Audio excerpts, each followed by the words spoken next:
Chapter 1786. In a luxurious suite at Glio City's Snail Hotel, Wang Ling, Lotus Sun and the rest of the people from No. 60 High School were restricted from leaving Mishio Nation, according to the latest instructions from the Glio City Cultivation Police Headquarters. This was mainly aimed at Lotus Sun, and the other people being implicated was mainly a disguised threat to her. "I'm sorry, everyone, they're here for me. I wanted to bring everyone out to have some fun, but I didn't expect everyone to be implicated." Lotus Sun blamed herself. If she'd known this would happen, she wouldn't have come all the way here. She hadn't expected to cause trouble for everyone. The most important thing was that she had caused trouble for Wang Ling recently. She felt that her relationship with Wang Ling had improved a little with great difficulty. In the end, something like this had happened today. Who knew if this would lower his impression of her? "It's fine, Boss Sun, don't mind it too much. Even if we can't go out, it's good to enjoy good food in the hotel," Super Chen and Hirogwa said one after another. "That's right, it's fine, Rong Rong. This group of people is just jealous of your family's development. We have plenty of time. I'm sure you can handle it." Li Yuiwe also echoed. If they could go out, they would go out to play. If they couldn't, they would just turn on their shut-in mode and stay at home. As for Li Yuiwe, it didn't matter as long as she could learn new cuisine. Their attitudes were much better than Lotus Sun had imagined.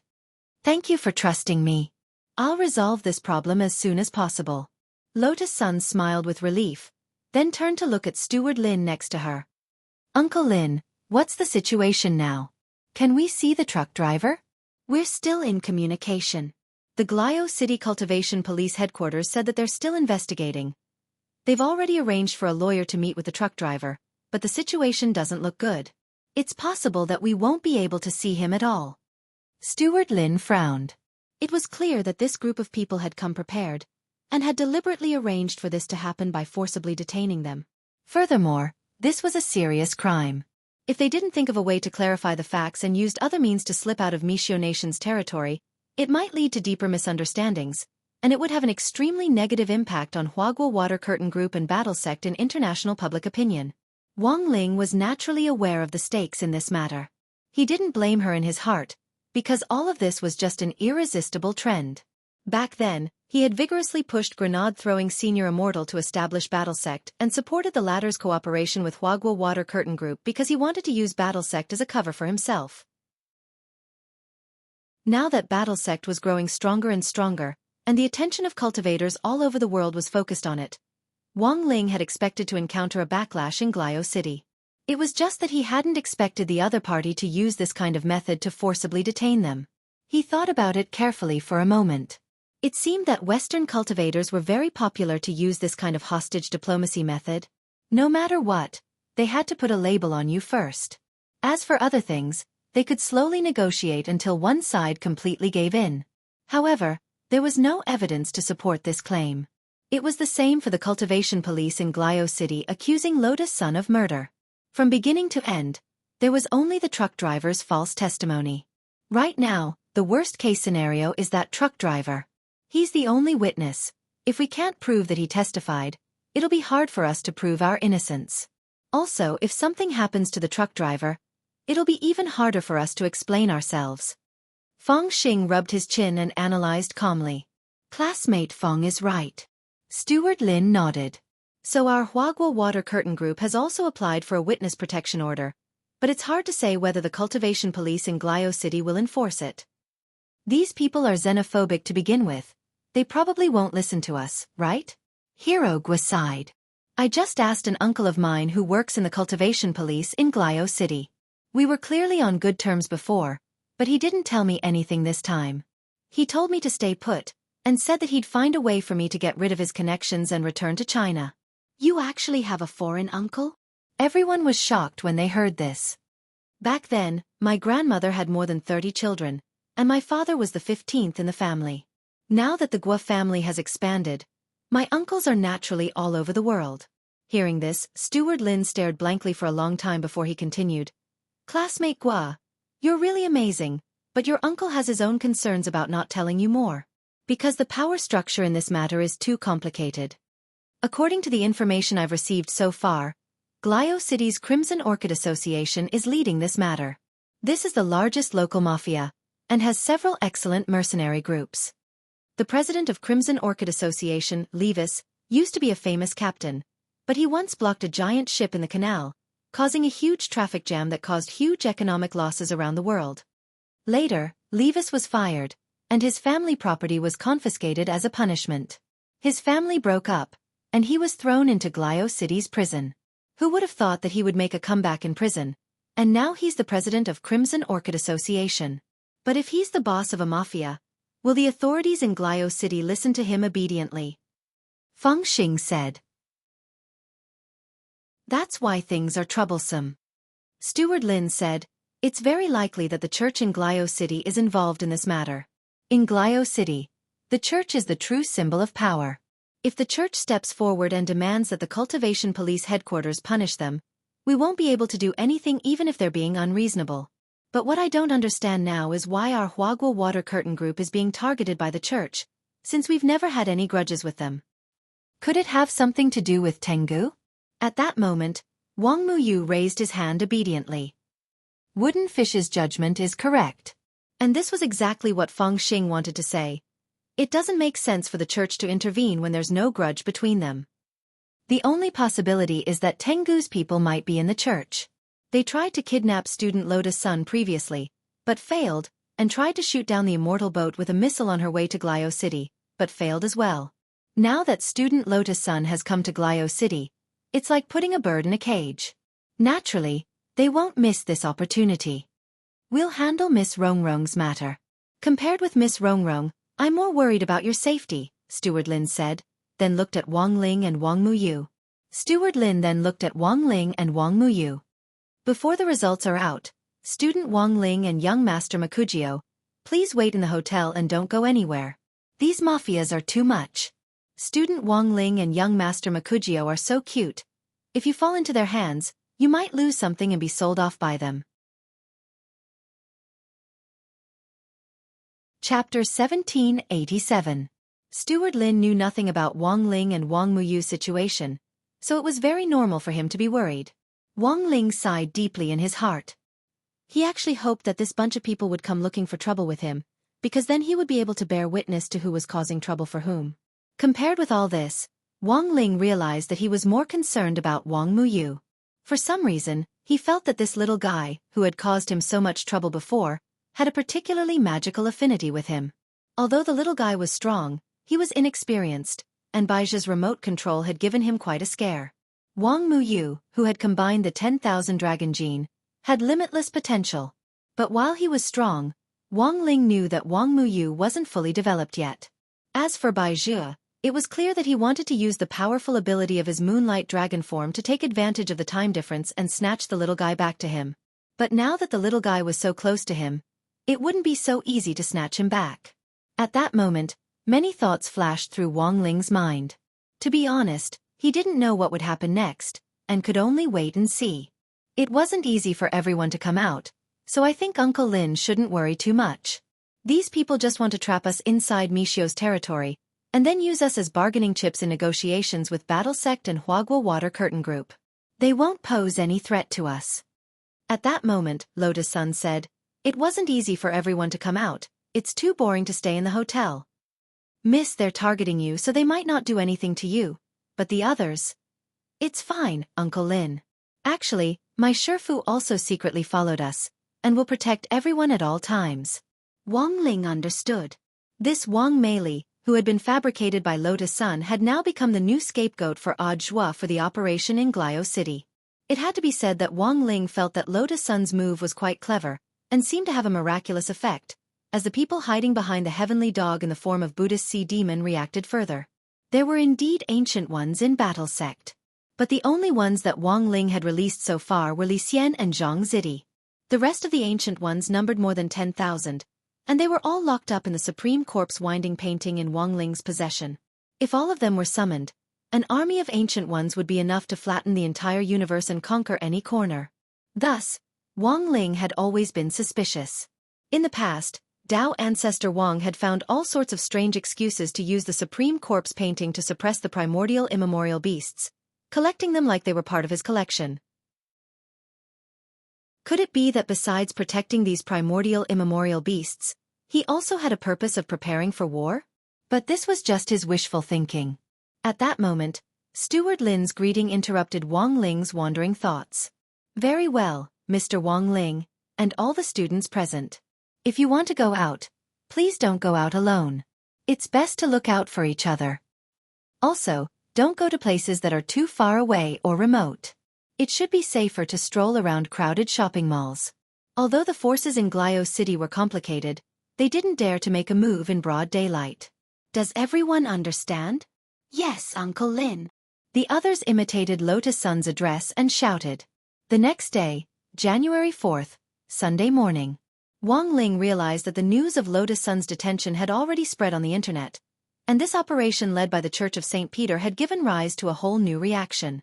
Mishio's government had announced that they would restrict Battle Sect and Huaguo Water Curtain Group's personnel from entering Mishio, and would impose physical sanctions on Huaguo Water Curtain Group and Battle Sect. This move was to prevent Battle Sect from sending reinforcements, and directly cut off their path of retreat. So early that morning, Zhua, who had wanted to go to Glio City, was directly stuck at the border. After returning to the car, Zhua had a very worried expression on his face. This was because this game was no longer just between sects, but between cultivation countries.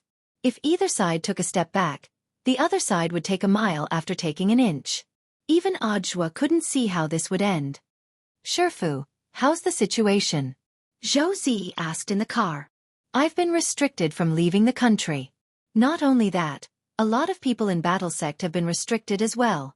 Zhua gripped the steering wheel and said with a slight headache, I haven't figured out what to do yet. What instructions does Shigong have? No new instructions for the time being. After all, there's no need to worry too much about safety. Shifu and his wife are definitely fine. The most recent conversation I had with Shifu was last night. What did Shigong say? He said he hoped this matter would be resolved as soon as possible, so that he could hurry back home and take the monthly examination. As expected of Shigong, he loves to learn so much. Speaking up to this point, Zhua didn't know whether to laugh or cry. But how can it be so easy? The forces in Glio City are too complicated. There are mafias, mercenary groups, and all kinds of cultivation sections. The most troublesome thing about this operation is that the local church is involved. I heard Rongrong mention this. Our top priority now is to clear Rongrong's name of suspicion. At that moment, Ryoko Kamiya, who was sitting on the side, said, It's the mafia organization called Scarlet Orchid Association that is accusing Rongrong of hiring people to kill people, so the key is to start with that organization. When the girl said this, Zhua's eyes suddenly lit up. By the way, Ryoko, I remember your family's 6th madam. That's what I wanted to talk to you about. Because of 6th madam, our family has some connections in the mafia. Ryoko Kamiya said, if you send me abroad, I might be able to help. I'm not on the sanctions list, so I can go out normally. No, it's too dangerous. Zhua's first reaction was to refuse. He really couldn't bear to let Ryoko Kamiya go. With Wang Ling and Rongrong around, I'm not afraid. What are you afraid of? Ryoko Kamiya said, the top priority now is to get Rongrong and the others back. If you're worried, you can find someone to go with me. For example, Senior Golden Lamp, Senior Li Xian, and Senior Zhang Zipi? None of them will work. They're already registered on Battle Sect's official website. Their names are on the list this time. Zhua shook his head and said, if it really doesn't work, I'll have to ask Senior Qin Zong and Senior Xiang Yi to go with you. They haven't registered yet. It shouldn't be a problem for them to sneak in with you.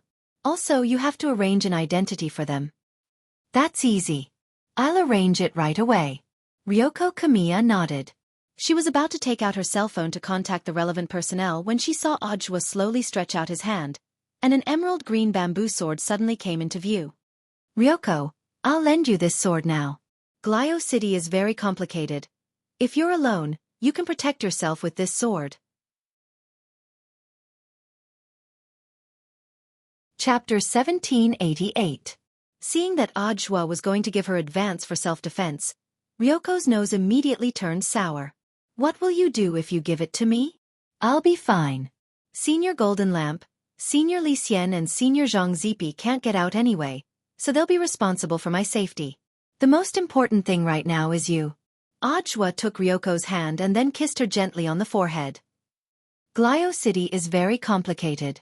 Keep in touch, and be careful. Nothing is more important than your own safety. You have to protect yourself. If someone bullies you, I'll drag them out myself when my entry and exit restrictions are lifted. I understand. Ryoko nodded and kissed Ajwa's cheek back. Zhou was left behind, shivering as he ate the dog food. Ryoko knew that this operation wasn't going to be that simple, because it had escalated to a game between cultivation countries, and was no longer a contest between forces or sections. She hadn't completely digested the whole thing, and had only learned the gist of it from Ajwa's words. At the same time, she was well aware that if the Ryoko family got involved, the most dangerous situation would be that the entire Ryoko family would become a sacrifice in the struggle between cultivation countries. But Ryoko wasn't afraid. Despite all the previous conflicts between her and Lotus Sun, the Ryoko family had now formed an alliance with Hwagwa Water Curtain Group. As the leader of the Ryoko family, she was also one of their allies, so she naturally couldn't sit idly by. Ryoko didn't know where she got the courage to face all this, but the moment she saw Ajwa's distress, she suddenly felt an impulse. She suddenly realized that she really did like Ajwa, and even more than she had imagined. At the headquarters of the Crimson Orchid Association, President Levis was gloating over the success of his plan. With the help of the Church of St. Peter, his plan to use the bribed truck driver to successfully accuse Lotus Sun, the eldest daughter of Hwagwa Water Curtain Group, of murder had been a huge success. To be honest, even Levis hadn't expected things to go so smoothly.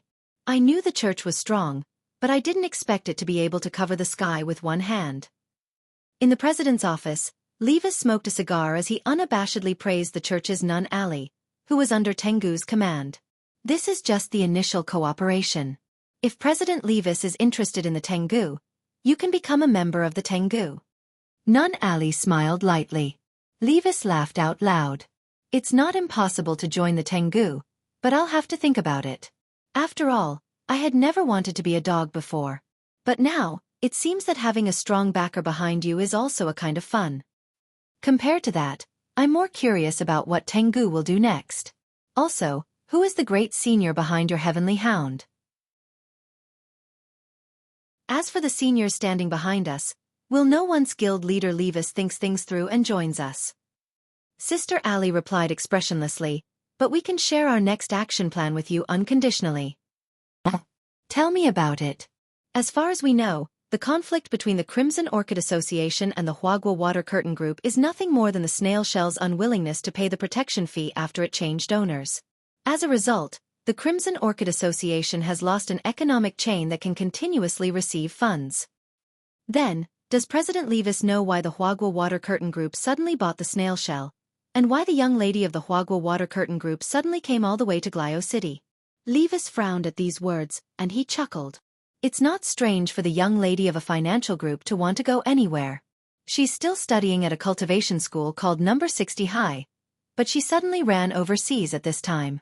According to our investigation, it's actually for a child, Sister Ali said. Furthermore, according to our current reliable information, she's invited a lot of her classmates to Glio City this time. The child's father might be among them. Hearing this, Levis was so scared that he almost dropped his cigar. His eyes abruptly widened in disbelief, and he couldn't believe what he was hearing. Is this true? He didn't doubt Tengu's ability to gather intelligence. This was currently the most famous intelligence-gathering organization in the world. Furthermore, Tengu, which was represented by Sister Ali, was part of Tengu's core team. The rate of error in intelligence was almost negligible. Are all the young ladies of financial groups so fancy nowadays? How old are they? This is just the information we've gathered so far. But we still need to verify it. But the child and the child's father are both on this trip, and we've restricted them to Glio City for now. We'll know once we catch them all and question them one by one. Or maybe we don't even need to do anything ourselves. We can just collect some DNA samples in secret and get the corresponding evidence. Sister Ali said, there are many ways, but President Levis will need to make arrangements for the rest. It's not convenient for us, Tengu, to step in for the time being. President Levis's arrangements for the entertainment venues in Glio City can be described as taking advantage of both the black and the white. I believe that President Levis will give us a satisfactory answer for our cooperation. Levis frowned. But there's still a risk, isn't there? I remember that there's a hidden expert beside the young lady of the Huagua Water Curtain Group. It seems that President Li knows a lot. Sister Ali said. In fact, we, Tengu, have decided not to take action for now because of this reason. That expert is someone sent by the battle sect. His name is Wang Meili. But so far, we don't have any immigration records of Miss Wang Meili. Did she sneak in? Levis asked. That's just one of the possibilities. Sister Ali said. There's another possibility, which is that this Wang Meili is actually one of the classmates that Miss Sun brought with her this time.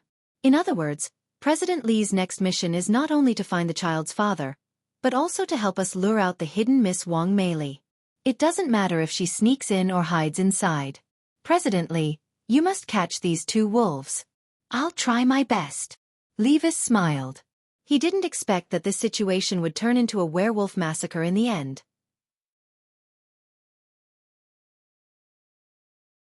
Chapter 1789. In the beginning, Levis admitted that he had only wanted to discuss the Huagua Water Curtain Group.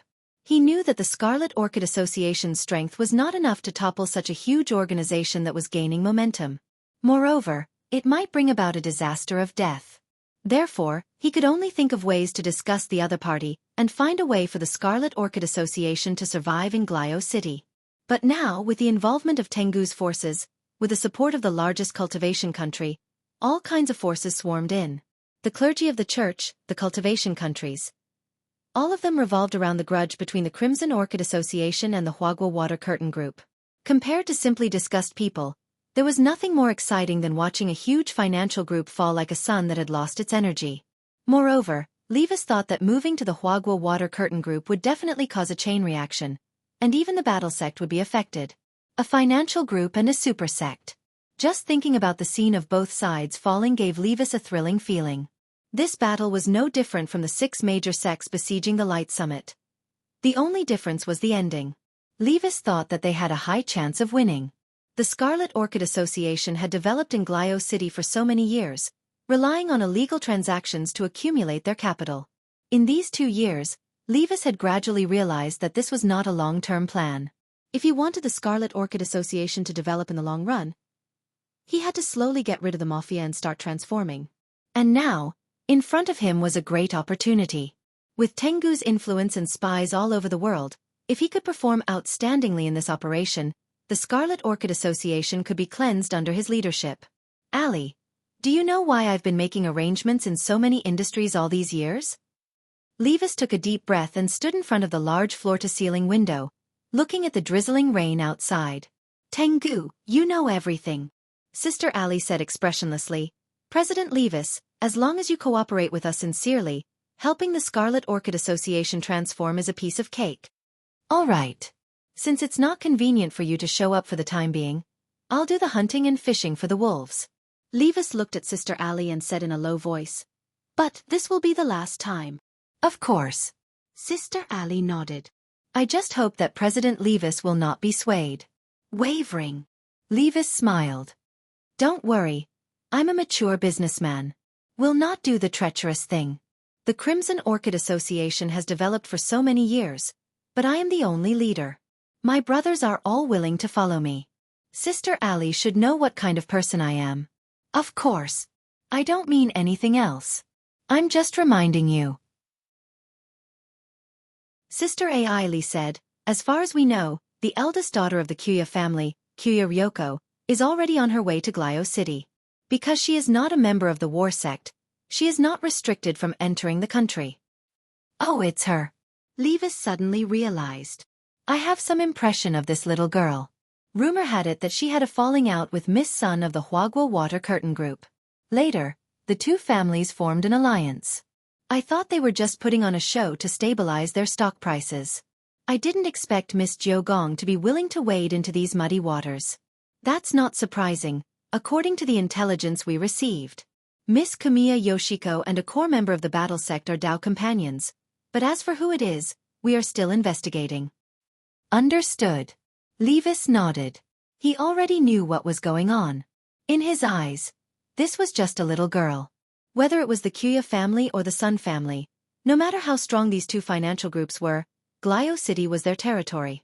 Facing these two naive little girls, Levis was confident that he could defeat them. Until they were beyond redemption. At 9 o'clock in the morning, an armed bus specially prepared for the number 60 high school group appeared at the entrance of Snail Hotel. Steward Lin had urgently mobilized it last night. As the name implied, it was a bus armed to the teeth. The bus's glass was specially made, and not only was it bulletproof, but it was also explosion-proof. The most important thing was that the bus was equipped with an amphibious system, which could run, dive and fly. Apart from that, the roof was equipped with a spirit power barrier, an anti-missile system and a defense system. Staring at this gaudy configuration, Wang Ling couldn't help sighing in his heart. But when he thought about it carefully, Steward Lin wasn't in the know, so there really wasn't much he could do. When the enemy became ruthless, they would go crazy. Nowadays, all the gangsters were at the Soul Formation realm, which directly reduced the overall mystery and quality of the Soul Formation realm to the price of cabbages. Although these people weren't worth mentioning in front of Wang Ling, ordinary defense measures were ineffective against Soul Formation realm cultivators. He didn't think these safety measures were of any use, but it seemed that they could at least provide some psychological comfort to Steward Lin. Steward Lin had also drawn up the travel plans last night, and tried to find places with as many people as possible. Their first stop was Wolf, which he hadn't been able to visit before. Yesterday, he hadn't been able to buy the "No one knows crispy noodle snacks" gift bag better than me. So today's first stop was here, which made him very satisfied. Everyone buy whatever you want, not just snacks, just take whatever you want. The most important thing in life is to be happy.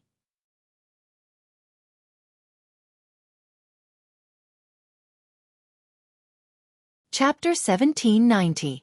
In the office of the Crimson Orchid Association, Levis used a huge satellite telescope to remotely monitor the situation in front of him. The armored bus that he had tampered with was moving forward according to the original plan. Tengu really has eyes and ears everywhere. Even Huagua Water Curtain Group has Tengu's people. Levis smiled proudly. They're already cautious enough. They've brought along old employees who won't betray us easily. But we can use some means to replace those people without anyone noticing.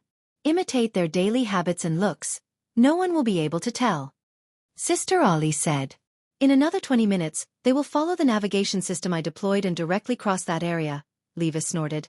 As long as they pass through there, whether it's the Huagua Water Curtain Group or the War Sect, it will be a huge problem that they will not be able to solve. When the wicked navigation system beeped, Butler Lin immediately knew that someone had tampered with the armored bus. Everything was still normal during the inspection last night.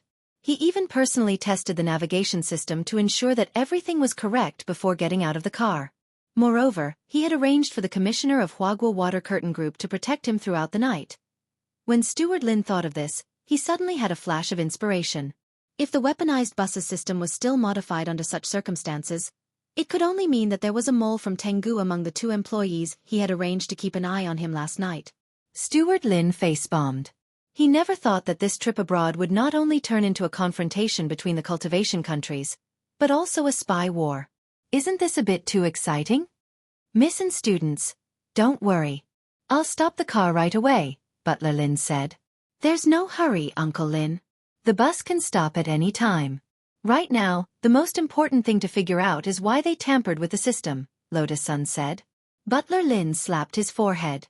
That's right. Mrs. Right. Let me see.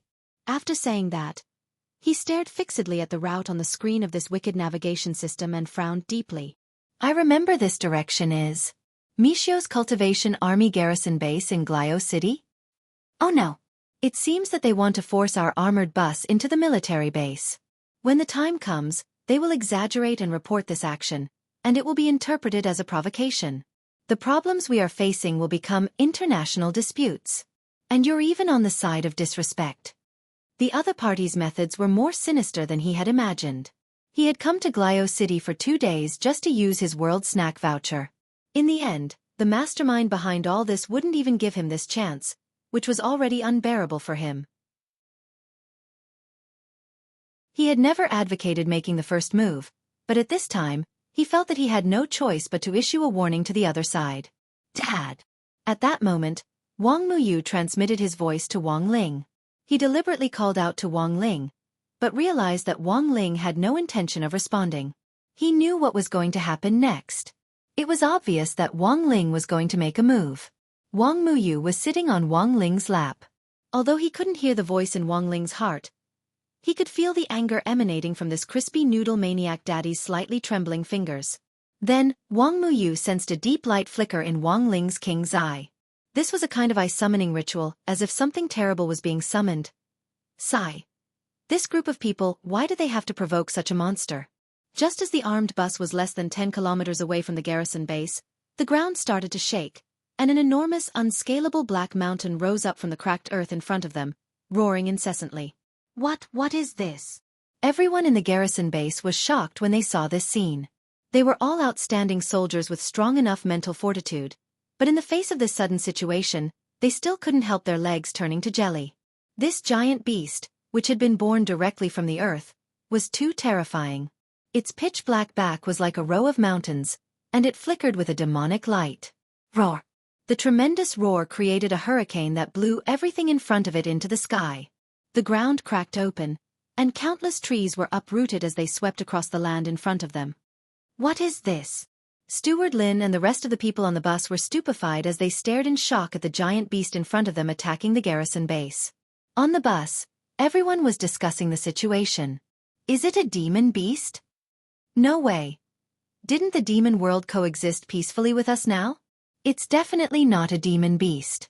I can sense very strong spirit power from this big guy, and it doesn't mean us any harm at all, said Super Chen. Anyone with a keen sense of spirit energy could sense that this giant beast, which had suddenly risen from the earth, didn't have the slightest bit of demonic nature, but was instead filled with extremely powerful spirit power. It surpassed all the current spirit beasts on earth. But it was still a distance away from holy beasts and divine beasts. Wang Ling had still held back. It was just a small punishment. Otherwise, given his ability, any holy beast or divine beast he summoned would be enough to flatten a cultivation country. The giant beast in front of them was the one he had summoned from the hole in the earth's core using the power of the king's eye. It had never appeared on the surface, so most cultivators had no idea what it was. Although there were a lot of hypotheses about the hole in the earth's core in the world, no one had ever been there. The reason why Wang Ling was certain that such a place existed was because he had once made the spirit of the earth cry. The world of the hole in the earth's core was enormous. The spirit beast that Wang Ling had summoned now was over 100 feet long, but it was just a cub inside. Before it had been summoned here, this geocentric behemoth cub had been having a meal with its mother, but in the next instant, it had been sucked into the world on the surface. This gave this geocentric behemoth an indescribable sense of fear. Thus, the moment it appeared, it wasn't just the people in the military base who were startled. Even the giant beast itself was startled. It spread its legs and stomped in the direction of the base in front of it.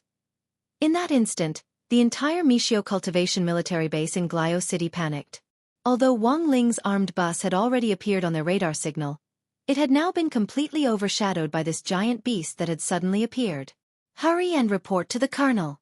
A giant beast is attacking. And there's no record of it in the database. It came out of the ground like a bamboo shoot. Reporting, sir. We have to give it a name. Idiot. A commander in the base shouted, since it came out like a bamboo shoot, let's call it a bamboo shoot monster. Reporting, sir. Then what about the signal from the armed bus that we captured earlier? It can go wherever it wants. Our home is about to be torn down, and you still have the mood to care about this? The base commander rubbed his head, feeling a headache coming on. At the same time on the other side, Levis, the president of Crimson Orchid Society who had captured this scene through a satellite telescope, and next to him, Sister Ollie couldn't help gaping.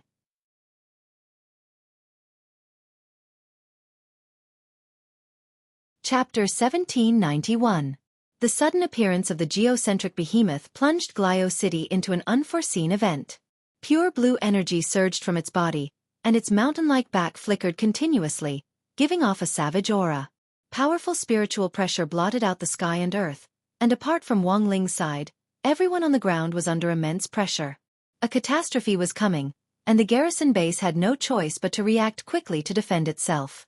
In one moment, several fighter jets took off from the base to meet the geocentric behemoth, and spirit power missiles streaked past from all directions with an ear-piercing screech as they scraped against the air. The geocentric behemoth frowned slightly. It roared in a low voice and opened up a space to form a world of its own. In the end, All these spirit power missiles crashed into the barrier it had set up. It didn't take the initiative to attack. Standing in front of the garrison base, it was an active deterrent, but also seemed to be guarding something. The sky and earth trembled with unimaginable might. What on earth is it trying to do? Stand in the street? No, there's no way such a big behemoth would come out of the ground just to scare us. Is it because its arms are too short and it can't throw a left jab at us? That's even more impossible. In short, it hasn't taken the initiative to attack us yet, so it's best if we don't do anything. Their spirit power missiles were ineffective to begin with, and continuing to fire them was nothing more than a waste of ammunition. Pilots were more realistic, and had to consider the actual situation. After all, in Ultraman, it was always Ultraman's light waves that killed the monsters in the end, not the fighter jet's missiles. Apart from Ultraman's ultimate move at the end, the earlier scenes of fighter jets attacking the monsters were nothing more than a joke. And from an obscure point of view, it was telling the audience that using missiles to hit the monsters was a lonely fight. Since the geocentric behemoth hadn't taken the initiative to attack, the garrison base stopped its next round of attacks. At the same time, everyone was trying to figure out what this behemoth's real intentions were. Where had it come from? Why had it suddenly launched an attack here? When would reinforcements arrive? These were all questions. Looking at the current outcome, it was clear that this was a standoff. As for how long the standoff would last, no one could predict. At that moment, the armed bus Wang Ling was on was moving backward, and only stopped to watch from a distance after it reached a safe position. It wasn't that the armored bus had regained control, but that the immoral navigation system had acted spontaneously. The wicked navigation system contained AI to begin with, and Wang Ling had realized early on that while this wicked navigation system was wicked, it was extremely afraid of death. Therefore, he directly summoned such a giant geocentric beast to block the entrance of the garrison base. It had no choice but to retreat and maintain a safe distance. So you're also afraid of death? Feng Xing sat at the very front. He folded his arms and stared at the steering wheel of the bus. The immoral navigation system did not reply. Feng Xing, what are you doing, talking to a GPS? Asked Hero Gua. This isn't an ordinary navigation, but one with artificial intelligence, said Feng Xing. Look, after the behemoth appeared, the armed bus kept retreating. This only proves one thing. It's scared. I see. Hero Gua nodded. However, this guy is still pretending to be dead. He refuses to cooperate and doesn't say a word. I wonder if you guys have any way to deal with him. That's easy. I'm familiar with torturing the system. Hero Gua laughed sinisterly. Then, he turned on the monitor in the armored bus, pulled out the connection device, and took out a black USB flash drive from his pocket. What's this? Asked Lotus Sunday. It's known as the deep sea bomb in the system world. It was originally taught to me by an uncle. Hero Gua said, it's installed with Tang Sun Computer Butler, Chengdu Security Assistant, 361 Security Guard and Silver Mountain Poison Tyrant, these 4 major security software giants, as well as 214 types of computer antivirus security software. Wang Ling, Lotus Sun, Feng Xing, Super Chen and Li Yuiwei, Hero Gua. It's fine if there's only one antivirus software installed, but if it's installed and run at the same time, something terrible will happen. Haven't you ever wondered what would happen if you let these antivirus software kill themselves? Hearing this, the immoral navigation system couldn't help trembling a little. As a newly born AI, it had yet to properly experience the splendor, prosperity and beauty of the boundless world, and didn't want to die just like that. If so many antivirus software were installed in its body at the same time, even the immoral navigation system itself couldn't imagine what would happen.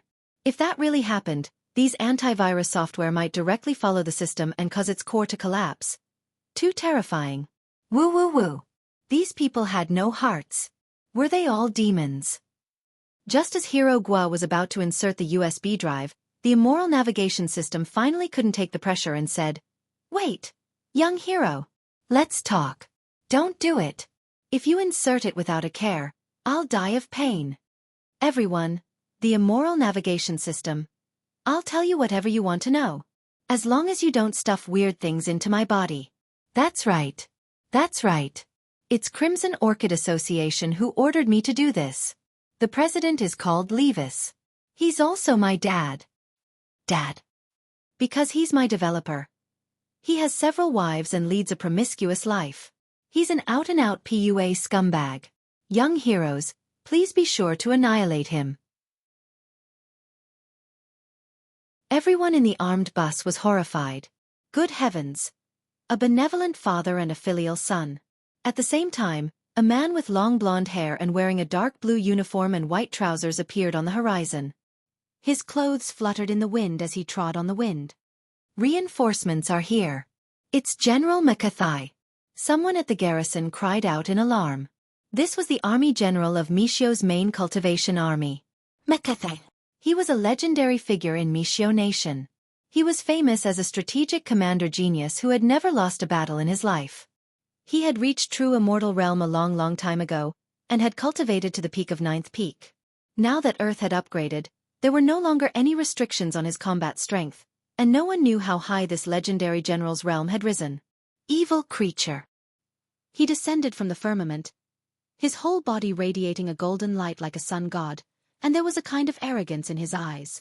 McCarthy had been in seclusion for a period of time after his upgrade on Earth. He had just come out of seclusion, and the opponent in front of him was this behemoth that had appeared out of nowhere, which made him feel excited all over. Today I'm here. I don't care who sent you here, along with the person behind you, I will definitely eliminate you. He shouted. In the next second, the dark blue uniform behind him was enveloped in a ring of flames, like a golden crow. Everyone knew that the flames of war were about to rise, and a battle between a legendary figure and a behemoth was about to begin.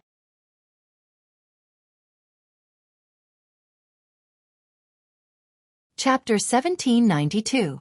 Looking at the face of Michio's legendary general in the air, everyone from number 60 high school seemed to recall the black and white photo of this man printed in the history books in old antiques theory of cultivation class. So this is my Koasi? He does look a little similar to the photo. But why does it feel a little different?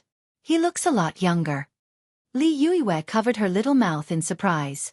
Although there had been youth-retaining spells in that era, there hadn't been any heaven-defying beautification technology like there was now. The black and white photo of General Michael ACI in the history books was an authentic representation of the general's all-powerful appearance back then. But compared to now, Michael ACI did indeed look a lot younger. It was probably because he had cultivated a youth-retaining technique or taken beautifying elixirs. After all, he was a legendary general. There was nothing wrong with cultivating him as an idol. In this era where looks were everything, having a perpetually youthful face seemed to be more popular. When all was said and done, not everyone had the confidence to be like Huashio's Blade Master, Battle Saint and the other 8 great generals, who relied on their demeanor and unparalleled achievements to leave their names etched in history. The beauty of one's face could never conceal the brilliance of one's soul. Wang Ling didn't know how long it would be before he grew old, but if he really did grow old one day, he felt that he probably wouldn't use any other means to fix his appearance. He didn't have many requests in this regard to begin with. In all things, going with nature was the eternal and unchanging truth. It was just that not everyone thought that way. The modern cultivation world was very different from before. In an era of ever-changing profit models, even a legendary general like Michael ACI couldn't avoid becoming a tool to consolidate his social and financial status. It was true that Michael ACI was a genius, but if a cultivator's heart was tainted, it would be hard for him to achieve anything in the end. At that moment, the moment Myoxi transformed into the Golden Crow, Wang Ling and Wang Muyu simultaneously noticed that over 100 electronic eyes had surrounded them from all directions. These were the electronic eyes that Michael ACI had set up. He was confident that he could defeat the geocentric behemoth, so he planned to record it as video evidence to promote his reputation in the future. In the sky, the golden light that covered his body merged with the sun, as if they had become one. The blazing light finally condensed into a golden ripple in the center of his palm. Ripple sprint, huh? Wang Muyu frowned. He could sense that this was a spell that extracted the flames of a star. However, Mikoxi's mastery of this spell was not mature. It was obvious that he had only recently developed it. Machi's current display was actually a way for him to show off his muscles to the world in coordination with the electronic eye. Looking at this scene, Wang Muyu muttered disinterestedly, "It's far from the ripple scamper." The true ripple sprint technique could cause the light waves emitted to be equivalent to the temperature of the sun's core. However, the current temperature of Michael's body was not even a third of the temperature of the sun's core. Perhaps he could show off his muscles on Earth. But in the eyes of a true expert, it was child's play. It could only be called the little sun fist. Daddy, when are you going to show me? Let him see the real ripple sprint? At that moment, Wang Muyu, who was sitting on Wang Ling's lap, transmitted his voice and looked at him expectantly. Wang Ling. Even if he wanted to show it, he couldn't do it on Earth. He indeed knew this move of Macoxy's, and it was hundreds of millions of times more powerful than Macoxy's. But the problem was that if he used this move on Earth, the spirits of Earth might not be able to take it. Now, it wasn't just the spirits of Earth. The spirits of the other planets in the universe were very dissatisfied with their actions. Furthermore, many of them had written letters of complaint to the Heavenly Tao Governing Committee. It wasn't Wang Ling who was complaining, but Wang Ying. Wang Ling realized that Wang Ying had great stamina. He used the planetary wall-thumping spell on Sun Yinger at 8 o'clock every night without fail. Evil creature, I'll show you my prowess today. At that moment, when Macoxy had finished charging up his power, the blazing light waves in the air finally turned into a flaming dragon that shot toward the geocentric behemoth. Boom! From a distance, the flaming dragon that shot out of Macoxy's palm looked like a walking laser cannon, which pierced through the geocentric behemoth's energy wall on the spot. There's hope. As expected of General Macoxy. Countless soldiers in the base cried out in alarm. Macoxy's first attack had successfully pierced through the energy wall, which instantly boosted their confidence. The geocentric behemoth roared in pain after being blocked by the energy wall. It didn't die right away, but the thick leather armor on its body burned fiercely under the orange flames. The poor geocentric behemoth stretched out its little claws in an attempt to slap out the flames, and then rolled on the ground to douse them. Evil creature, no matter who summoned you, you're definitely going to die today. Macoxy laughed. There was a hint of arrogance in his relaxed tone as he prepared to launch his second attack. Wang Ling felt that it was about time. He had his own plans. The purpose of summoning the geocentric behemoth was to put on a show. After all, this geocentric behemoth was just a cub, so it was normal that it couldn't withstand Macoxy's attack. If Wang Ling had summoned an adult geocentric behemoth, given Macoxy's current battle strength, he would probably have been beaten to a pulp. He secretly used his power of sight, and just as Macoxy's second shot was about to hit the geocentric behemoth, he used the reverse summoning spell to send the geocentric behemoth back to the core world. At the same time, he used the burned skin of the geocentric behemoth to form a red orchid mark on the ground. All of this was done in an instant. It looked as if the geocentric behemoth had been directly blown up by Macoxy's second shot and evaporated on the spot. When the smoke dissipated, the red orchid imprint on the ground entered Maishi's sight. This is... In the air, Macoxy stared at the red orchid mark and frowned slightly. He felt that it looked familiar, but couldn't remember what it was. He then waved his hand to bring the nearest electronic eye to his side, and started to scan the image on the ground. Very quickly, an electronic voice rang out in Macoxy's ears. Scarlet Orchid Association. I remembered. This was the mafia organization from Griot City. It turned out that this behemoth had been summoned by this mafia organization. These damn guys, how dare they? He immediately faced the soldiers at the military base below. All troops, listen up. Yes. The soldiers swiftly lined up in a square formation in response. Macoxy snorted. Pass down my order. Purge Scarlet Orchid Association from Griot City. All Scarlet Orchid Association members are to be executed on the spot. Leave no one alive. But General, executing them on the spot. This seems to be against the rules. What do you know? Macoxy said arrogantly with an awe-inspiring air of righteousness. Rules are meant to be broken. At this moment, in the name of Macoxy, I have made a decision that goes against the wishes of my ancestors. This is for the greater good of mankind. To eradicate evil.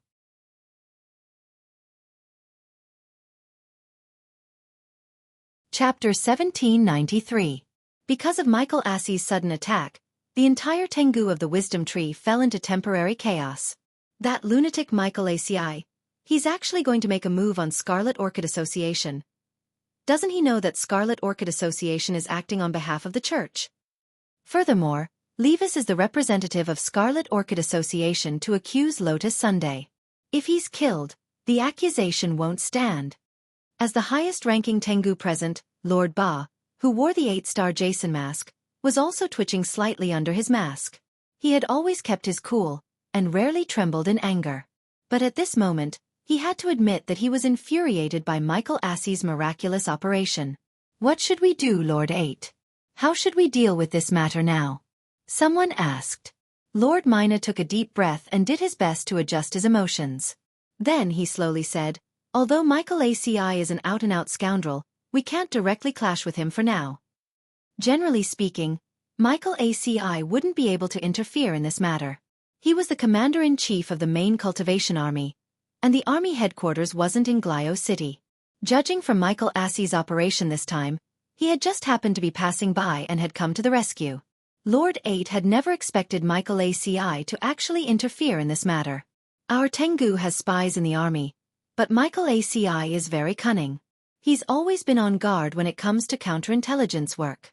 Personnel in the army base are mobilized almost every day, and it's extremely difficult for our comrades to carry out their work there," said Lord 8. In fact, this was the reason why the Tengu hadn't been able to do anything to Michael Aci so far. They could even infiltrate the church, but they hadn't been able to do anything to Michael Assey's army. Moreover, Michael Aci was an exception. Although the church's authority covered most of the government, it couldn't reach Michael Aci. Currently, Mishio's army only listened to Michael Aci. According to the Tengu's original plan, they had wanted Wang Ling and the others to drive into the army base branch and provoke Michael Aci. Who would have thought that they would go for wool and come home shorn?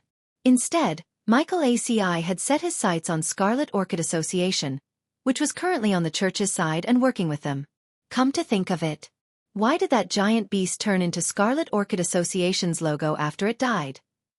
This doesn't make sense at all.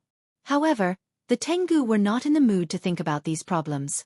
Their top priority now was to resolve the matter of Michael Asti and prevent the conflict from escalating. "I made a mistake in this matter as well. I didn't expect my Koasi to get involved. We should ask our brothers from the church to inform Michael in advance. Master Ba, go and greet them now. I'm afraid it's already too late." Michael Aci has always been a proud and confident man. He would never revoke his orders. "Then what should we do?" "We can only try to communicate with them first. At the very least, we can protect Levis and prevent Michael's forces from attacking him," Master Ba said with a headache. But this isn't a bad thing. At the very least, it was obvious that the battle sect had indeed sent experts over to protect them. Or maybe one of the high school students on the armored bus is Wang Meili. High school student? No way. Maybe he's just borrowing the identity of a high school student, Master Ba said. Otherwise, there's no way to explain why such a huge beast would suddenly appear in front of the garrison base branch. Furthermore, after it died, its remains formed the shape of Scarlet Orchid Association's logo. Saying this, he couldn't help sighing. "I underestimated these people's methods. This move of diverting trouble is very good. But it won't be so easy to sow discord among us and cause internal strife like this. It's time for venerated Emperor Senior Immemorial 1 to take action. Although there are only 5 of them in the first batch, it's already enough to give them a hard time. I want to see how this Wang Meili plans to deal with them." Under the accusation of the immoral navigation system, Wang Ling had been quick-witted to divert trouble and successfully set up a conflict between Michael Aci and Scarlet Orchid Association. If things had gone smoothly, as long as Levis was killed by Michael Aci, the accusations against Lotus Sun from the Glio government would naturally vanish like smoke. Furthermore, Lotus Sun wouldn't be the one to blame for Levis's death, and no one would think that she had ordered Michael Aci to kill Levis. Because everyone knew what kind of person Michael Aci was. What he valued the most was his reputation. As a legendary general of Mishio Nation, there was no way he would listen to the orders of a big miss of a financial group and kill a mafia boss. Of course, Wang Ling still didn't know if things would go as smoothly as he had expected. Tengu had eyes and ears everywhere. It wouldn't be difficult for them to use some means to protect Levis. On the other hand, Tengu's influence had already infiltrated the church. If they wanted to completely resolve this matter, the best way was to break up the relationship between the church and Tengu, so that the church and Michael Aci would share a common hatred for a common enemy and turn their guns on Tengu. They just needed to watch from the sidelines as these people fought each other in their own territory. They were suspicious of each other and transferred their conflicts to each other. This was a living Western house of cards. Wang Ling had thought that these things could only be seen in TV dramas, but the truth was that they really existed in reality. Young heroes, where do you want to go now? I'll cooperate. At that moment, the wicked navigation asked. He was already afraid. Under the threat of Hero Gua's USB drive, he had no choice but to compromise with number 60 high. In fact, it wasn't that the wicked navigation hadn't collected information on number 60 high before carrying out this mission. Back then, it had a feeling that these high school students wouldn't be easy to deal with. Based on historical observation data. In this half a year's time, Shadow Stream, Immortal Mansion, Devil Emperor Guapai, Yi Cha, all sorts of evil forces big and small inside and outside Huaxiao Nation had already been destroyed by number 60 high. It might not seem like it had anything to do with number 60 high, but in fact, everything was connected to it. Hence, the wicked navigation had thought that this operation wouldn't go smoothly, and that something might happen. In the end, it had been proven right. Sometimes the analysis of big data was very useful. It was just that the wicked navigation hadn't figured out which of the people in number 60 high was the hidden expert. Now, it could only feign civility and surrender, and secretly gather information. When the time was right, it would send the information back to Levis.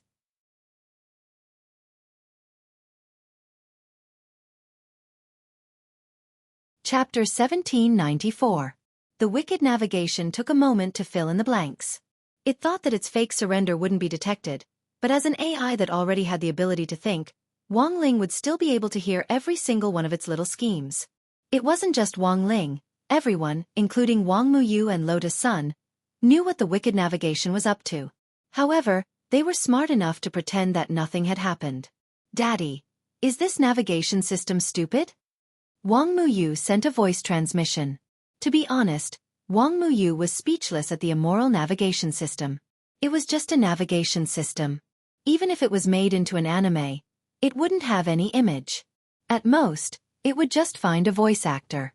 But why did this wicked navigation system like to add scenes for itself? Wang Ling made a shushing gesture as a hint for Wang Muyu to stay put for now. Wang Muyu understood, then turned his little head toward the window and asked, "Where are we going now?"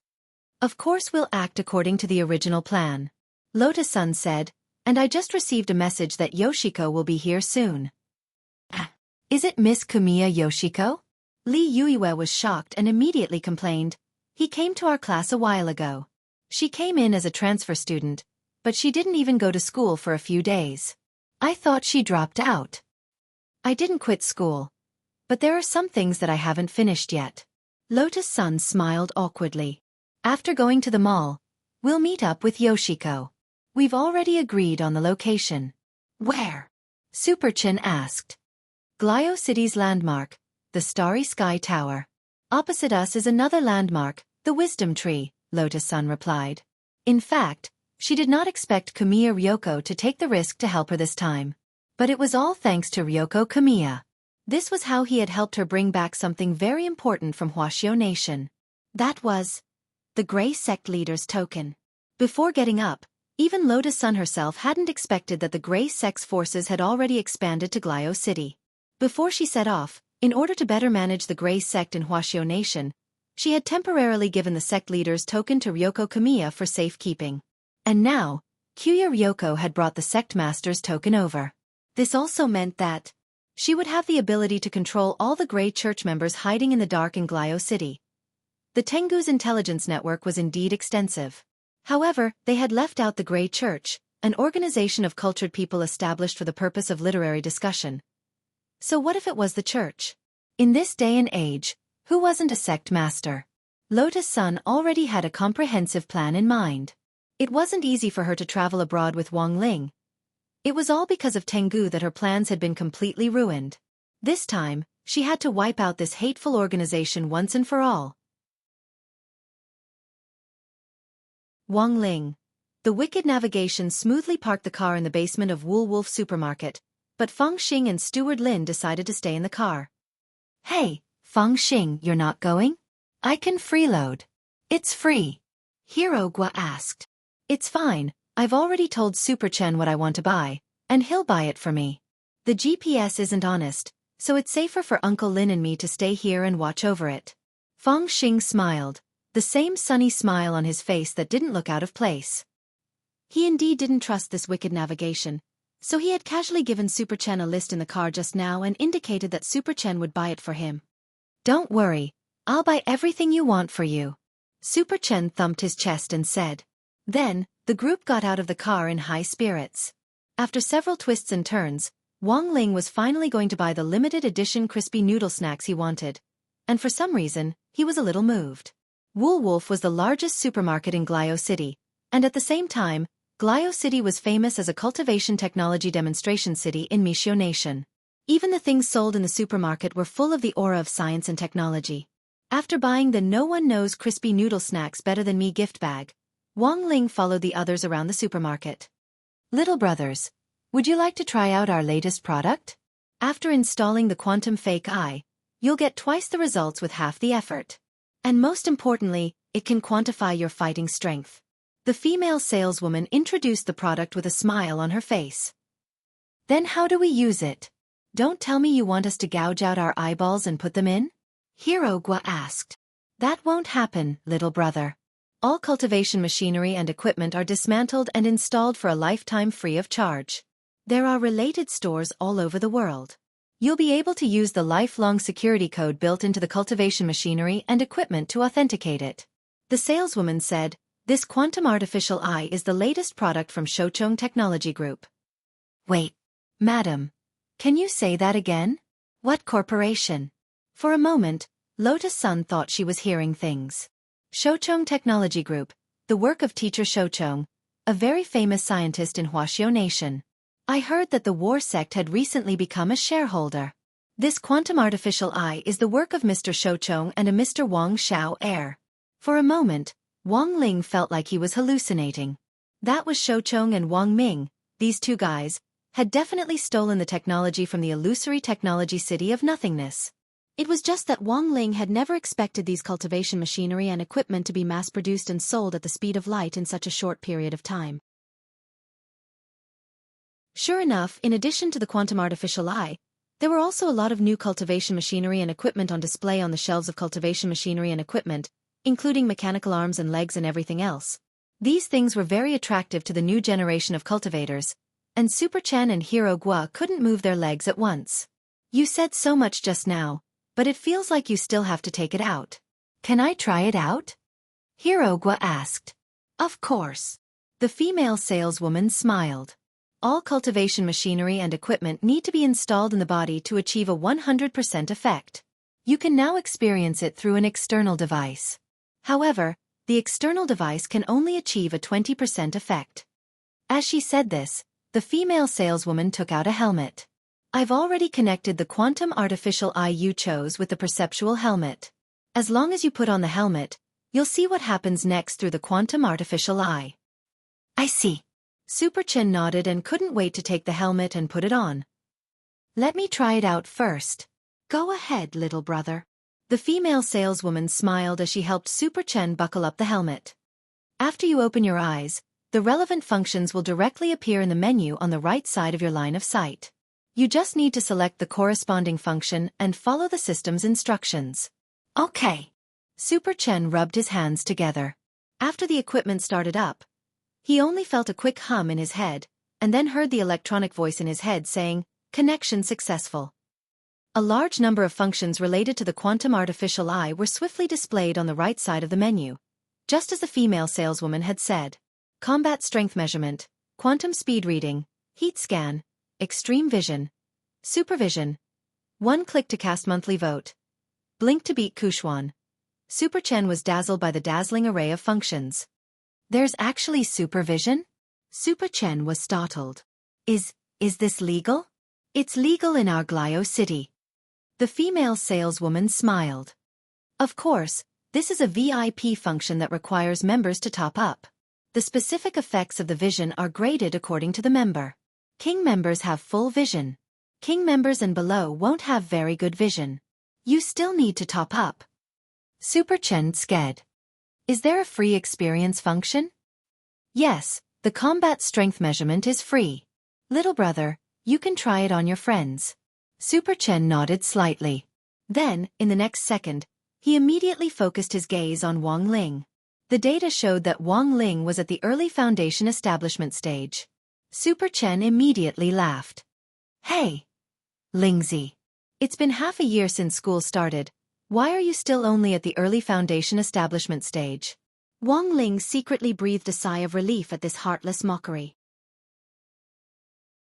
It seemed that Wang Ming had already taken him into account when he had designed this function back then. Any scan aimed at him would be directly covered up with artificial data. This artificial eye isn't bad. After playing with it for a long time, Super Chen took off the helmet for Hero Gua to try. Then, he walked over to Wang Ling and patted him on the shoulder. Honestly speaking, Lingzi, I always thought that you were very strong and just pretended to be weak. Now it looks like the misunderstanding has been cleared up. As expected, you're a mascot. Wang Ling. At the same time, a mysterious black shadow who was closely observing Wang Ling in the supermarket was recording something in a small notebook. The title of the notebook was written in a large font, Analysis of the Hidden Experts Among the Members of Number 60 High School. Below it was a list of the people on this trip. Feng Xing, Super Chen, Hero Gua, Li Yuiwe, Lotus Sun and? That was right. When he had recorded the names, he had forgotten Wang Ling's name, and didn't know who on earth this person was. This was why he had used 3 question marks as a marker. It wasn't until now that he had been observing Wang Ling in secret. Only then did he finally remember who this Mr. was.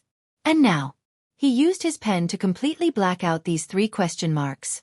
Because just now, that Super Chen had already helped him eliminate one wrong answer. A mere early foundation establishment good for nothing. He wasn't worth their Tengu's attention.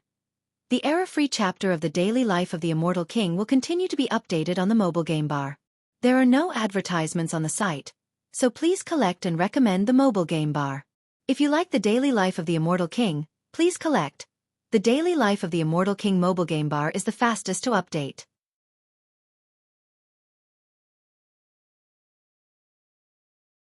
Chapter 1795.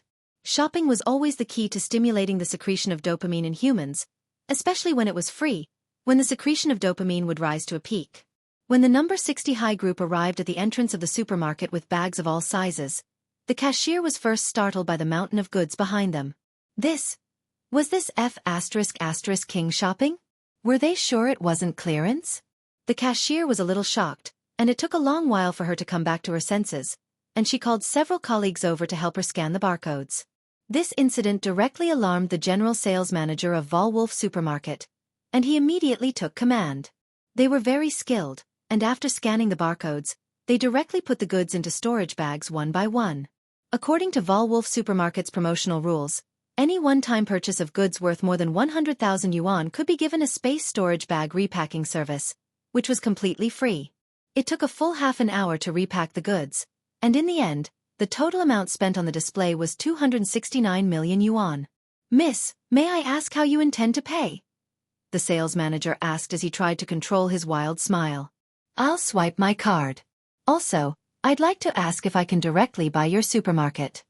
Lotus Sun took out a crystal card with an unknown upper limit from her wallet. At that moment, everyone in number 60 high felt that Lotus Sun's entire body was glowing. That was right, her entire body was surging with a holy light, as if she was an 8-winged holy angel descending from the heavens. Naturally, Lotus Sun hadn't come up with the idea on the spur of the moment, but had been thinking about it for a long time. Huagua Water Curtain Group had already bought the largest chain hotel in Glio City, Velut. If they could continue to buy Volwolf, they would be able to advance in the hotel and supermarket industries together. Furthermore, once they bought Volwolf, Huagua Water Curtain Group would have an enormous export channel for elixirs abroad. Of course, Lotus Sun was well aware that buying a supermarket wasn't something that a sales manager could decide, so she had just casually asked when she swiped her card, and hadn't expected a reply at all. In the end, the sales manager said, "Well, I can't make the decision to buy a supermarket. But Miss Sun's luck is pretty good today. Our boss happens to be patrolling the store today. Miss Sun led her friends to spend a lot of money today, and our boss also happens to want to meet Miss Sunday. Also." Saying this, the sales manager turned his gaze to Wang Ling and Wang Muyu. Our boss said that she knows these 2 gentlemen with dead fish eyes. Is your boss a man or a woman? Lotus Sun asked in a daze. Female. A woman? Lotus Sun immediately tensed up. At that moment, everyone from number 60 high looked at Wang Ling and Wang Muyu in unison. This time, even Wang Ling started to get nervous. No way, Wang Ling. Don't tell me Wang Muyu is you and this supermarket owner. Hirogwa made a bold speculation. So, you really are Wang Muyu's father? Wang Ling's face instantly turned white. Stop teasing Wang Ling. Look how scared he is. Li Yueyue didn't know whether to laugh or cry. Who's your boss? Lotus Sun asked again. I wonder if Miss Sun has heard of Mrs. Lavin's name? The sales manager asked. It was only then that Wang Ling and Wang Muyu understood. It was the rich lady they had met in the coffee shop yesterday. At that time, Gullio City Branch Lei had also told Wang Ling that this Mrs. Lavin was a famous local producer of a cultivation variety show. It was just that Wang Ling hadn't expected Mrs. Lavin to actually also be the boss behind Wall Wolf. Here we are, everyone. In the end, this kind-looking sales manager led the people from number 60 high upstairs. Sure enough, Wang Ling saw Mrs. Lavin, whom he had met in the coffee shop, in the office on the top floor of Wall Wolf. Ah, little brother. We meet again. You're really too cute. As soon as she saw Wang Muyu, she couldn't help feeling overflowing with motherly love. Perhaps realizing that she had lost her composure, Mrs. Lavin quickly readjusted herself. Ahem. Please sit down. Someone, quickly pour coffee for these distinguished guests. Yes, the secretary on the side quickly responded, and then retreated to work. After some small talk, Mrs. Lavin got straight to the point. As expected of the eldest daughter of Huaguo Water Curtain Group, Miss Lotus Sunday. You are indeed generous with your money. Extraordinary. Mrs. Lavin, you flatter me. To be honest, I'm also a little surprised. I only heard that you were a famous producer of variety shows. I didn't expect you to be the one running the supermarket business, Lotus Sun replied in a low-key and modest manner. Business has always been my strength. A person is destined to have many identities in life. In fact, even I didn't expect that I would become so popular as a producer of variety shows. Furthermore, I made a lot of money. Mrs. Lavin picked up her coffee cup and said with the calm elegance of a noble lady, I heard that Miss Sun wants to buy my Wall Wolf? Yes, that's a plan. Lotus Sun nodded. But Mrs. Lavin's supermarket only needs money. You won't sell it so easily, right? Miss Sun is indeed smart. Mrs. Lavin smiled. I don't care about money at all. Money is like floating clouds to me. Why would I want so much money? I can't even use it all. After enjoying life enough, what I want most now is to find some fun for the rest of my boring life. That's why I've embarked on the path of a variety show producer. Then what are your conditions, Mrs. Lavin? Asked Lotus Sunday. Don't be hasty, Miss Sunday. Let me finish first. Mrs. Lavin said, a straightforward person doesn't beat around the bush. Miss Sun, you should be well aware of your situation now. The Church and Scarlet Orchid Association have taken action against you one after another, causing you and your classmates to be confined to Glio City and unable to return to China. At this time, if I sell the supermarket to you, it's actually an act of siding with someone. Of course, what I'm saying to Miss Sun now doesn't mean that I'm afraid of these two forces. I just want Miss Sun to understand my sincerity. Speaking up to this point, Madame Raven slowly got up and looked expectantly in the direction of the number 60 high group. I only have one request, and that is for all of you from number 60 high to participate in the recording of a variety show with the elite representative selected from another local cultivation high school in our Glio City. As long as the recording is successfully completed, I'll transfer all my shares in Glio City to Miss Sunday. As for the rest, I don't want a single cent at that moment. Lotus Sun frowned slightly and said in bewilderment, I want to know, why does Mrs. Lavin like our number 60 high?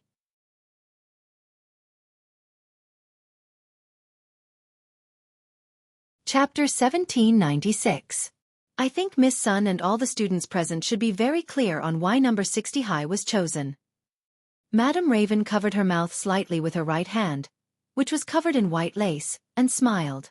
In less than half a year from Shadow Stream, Immortal Mansion to that Devil Emperor Gua Pai, the destruction of so many organizations and experts one after another is inextricably linked to your number 60 high.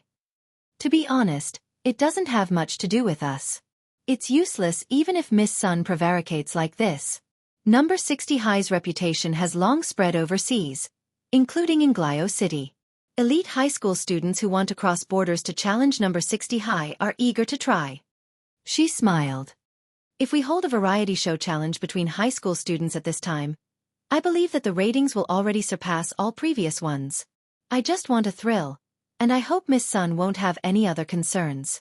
In addition, in order to ensure that Miss Sun and all the students can stay here and participate in the recording of this variety show without worry, I have also sent an email application to Number 60 High as the producer of the variety show.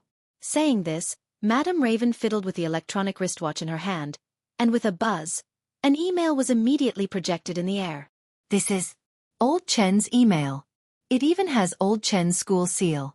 At this point, everyone from Number 60 High was dumbfounded. As you can see, the headmaster of your school has agreed to let you stay to record this variety show challenge. He has also applied for a 7-day holiday. Don't worry, the variety show won't take too long to record. 7 days is enough for us to finish competing in all the events. In addition, Headmaster Chen also made a request, which is to conceal your identities. I can also guarantee this. Madam Raven smiled brightly. Throughout the recording of the variety show, we will provide you with exclusive masks to cover your faces. You only need to wear your school uniforms to participate in the show. As for me, it's useless even if I wear a mask, because someone will definitely know who I am. At that moment, Lotus Sun sighed in her heart as she sighed at Madam Raven's methods. She was the future successor of Huagua Water Curtain Group, and now that such a thing had happened in Glio City, the whole world's attention was on her. Even if she wore a mask to hide her identity, it was useless. As long as she released information about Showdown High, even if she didn't mention her name, everyone would definitely know that it was her. In Lotus Sun's eyes, this was no different from directly reporting her ID number. No matter how the variety show was, as long as she was there, the ratings would be guaranteed. It was obvious that Madame Lavin had planned all of this from the beginning.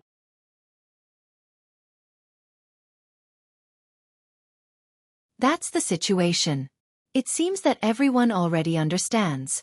Then, I'll give Miss Sun the rules of the variety challenge later tonight. When the time comes, Miss Sun can give us a detailed introduction. All right. Lotus Sun sighed and looked at the Number 60 High team a little guiltily.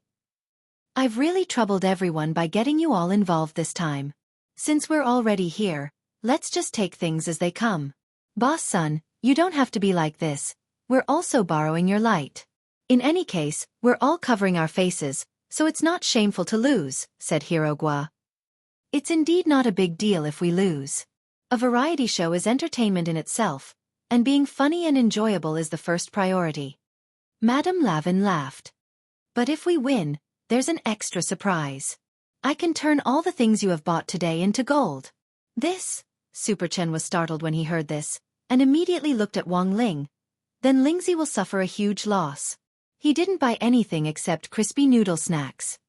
Madame Lavin, that's easy. I can just make a limited number of golden crispy noodle snacks. Even the pepper noodles will be gilded with gold powder. Wang Ling.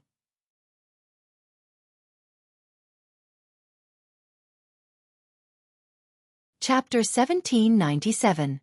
After bidding farewell to Madame Lavin, everyone successfully met Ryoko Kwamiya in the Starry Sky Tower. Taking advantage of the view in the Starry Tower, Wang Ling saw Kamiya Ryoko stealthily find an opportunity to stuff the token of the head of the Grey Sect into Lotus Sun's hand, and then the two of them started to talk. Ryoko Kamiya. I think this Mrs. Lavin has a secret. She was also a businesswoman, and Wolf's business network covered the whole of Mishio Nation. Tens of billions of annual revenue. Just for a variety show? That's too unrealistic. That's what I think too. Lotus Sun nodded. I didn't want to take it at first, but now the headmaster has agreed, saying that we're winning glory for the country. And he also said. Kwamiya Ryoko was puzzled. What else? Lotus Sun didn't know whether to laugh or cry. He also said that this was the result of his comprehensive consideration. Because starting from our cohort, as long as classmate Wang Ling was in the competition, he would win all of them. That's why Headmaster Chen thinks that Wang Ling is a mascot. So this is a sure win. Ryoko Kwamiya sighed. There was no doubt that Wang Ling was a very dangerous mascot. This time, with all the forces mixed together, Ryoko Kamiya felt that things would become more interesting. Where are you going to live next, Yoshiko? Is there any guarantee of safety? Lotus-san asked. I'll be fine. Senior Chin Zong and Senior Seong Yi followed me, and we got a free hotel coupon on the plane.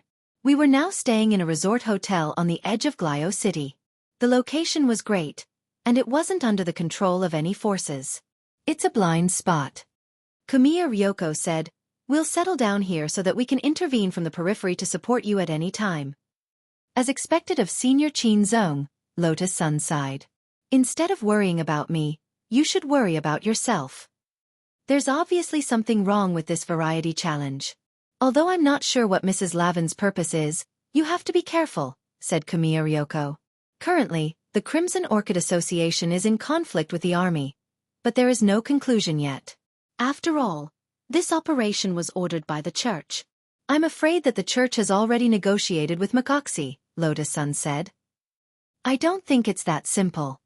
Kamiya Ryoko said, as far as I know, based on Mishio's power, Mishio has a lot of power. When the church, the military, and the local forces were in conflict, there was actually a peacemaking organization that stood above the three. He had been sent by Mishio's Cultivation Federation.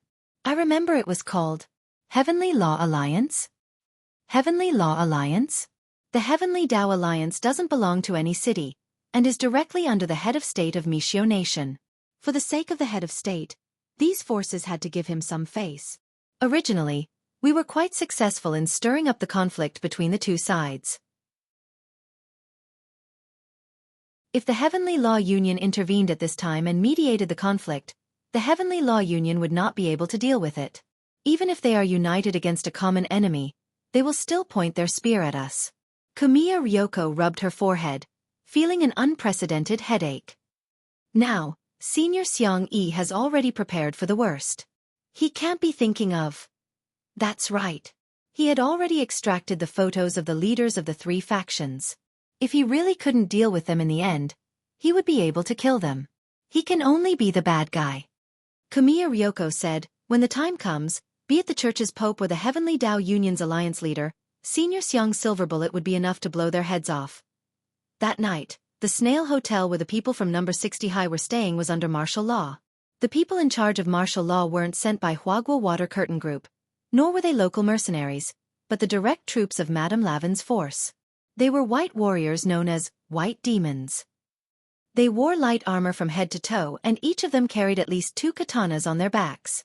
On average, they were at level 6 of the soul formation stage. These white warriors were like hailstones after the spring thunder. They came from all directions and surrounded the Spiral Shell Hotel. Every guest who wanted to stay in the Spiral Shell Hotel had to go through a strict identity check before they were allowed to stay. That's too much. Outside the hotel suite, Super Chan and the others looked at the scene outside the French window. Even though they were on a high floor, they could clearly sense the busy figures of these white warriors dozens of meters below them. Who cares? In any case, we're already being watched by the local forces. Madame Lavin did this to protect us. Hirogwa spread his hands and said, in any case, didn't she promise Boss Lotus-san that she would compensate the hotel 3 times the amount of the losses caused by the protection of the white warriors? Be that as it may. But Lotus-san still felt vaguely uneasy.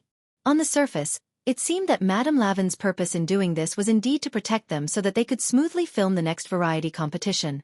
But Lotus-san had an inexorable intuition that Madame Lavin's true purpose wasn't that simple. Especially after what Ryoko Kamiya had said to her, she felt that Madame Lavin's purpose wasn't that simple. At the same time, under the night sky, Madame Lavin slowly stepped out of a limousine in front of St. Peter's Cathedral. We'll escort Madame in. Behind her, 2 white warriors appeared behind her in a flash. You don't have to go in. Wait for me at the door. Madame Lavin's expression was calm as she slowly walked inside the church along the red carpet that had been laid out to the soles of her feet in front of St. Peter's Cathedral with a snow-white cane in her hand. Enveloped by the moonlight, the glazed roof tiles were noble and gorgeous, giving off a solemn and holy feeling. At this moment, in St. Peter's Cathedral, Levis, the president of the Crimson Orchid Association, had already come out ahead of time.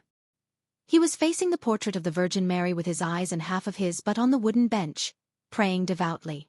Only when he heard movement did he slowly open his eyes and muttered, "Lavin, you're here. And you didn't even bring a single guard in. You're still as bold as ever." As expected of the woman known as the Snow Princess Empress of Glio City. It's all an empty title given by others. Let's not mention it. Madame Lavin covered her mouth and smiled with her eyes squinted. Your Red Eagle of the Crimson Orchid Association isn't bad either. He's hiding in his cave and doesn't dare to come out after being scared by the legendary general, my Oxy. I'm just curious why someone who openly chooses a side would have the courage to stand here. Levis smiled. Choose a side? What side? Madame Lavin pretended to be confused. You openly mobilized the white warriors to protect those despicable foreigners. On the surface, it's to ensure the recording of the variety competition. But in reality, isn't this the act of choosing a side? At this moment, Levis revealed a sinister smile. Do you think the church will let you off so easily?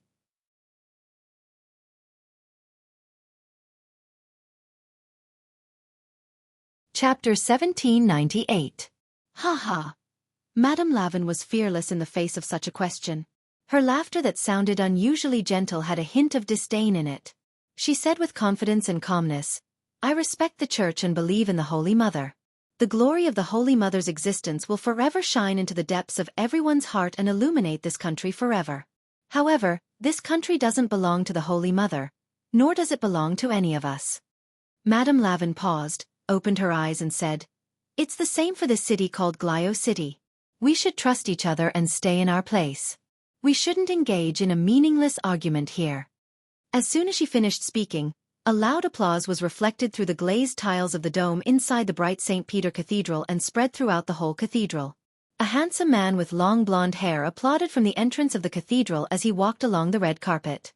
He was wearing a bright and beautiful military uniform. The magnificent shoulder pads were dotted with general badges, and the lapel on his chest was full of military medals. As always, he had a kind of flamboyance that belonged to Michael ACI. Well said, Madame Lavin. But now, it's obvious that someone doesn't want us to do this. Michael ACI held the general's sword hanging on his waist tightly and said, You and Levis are white and black.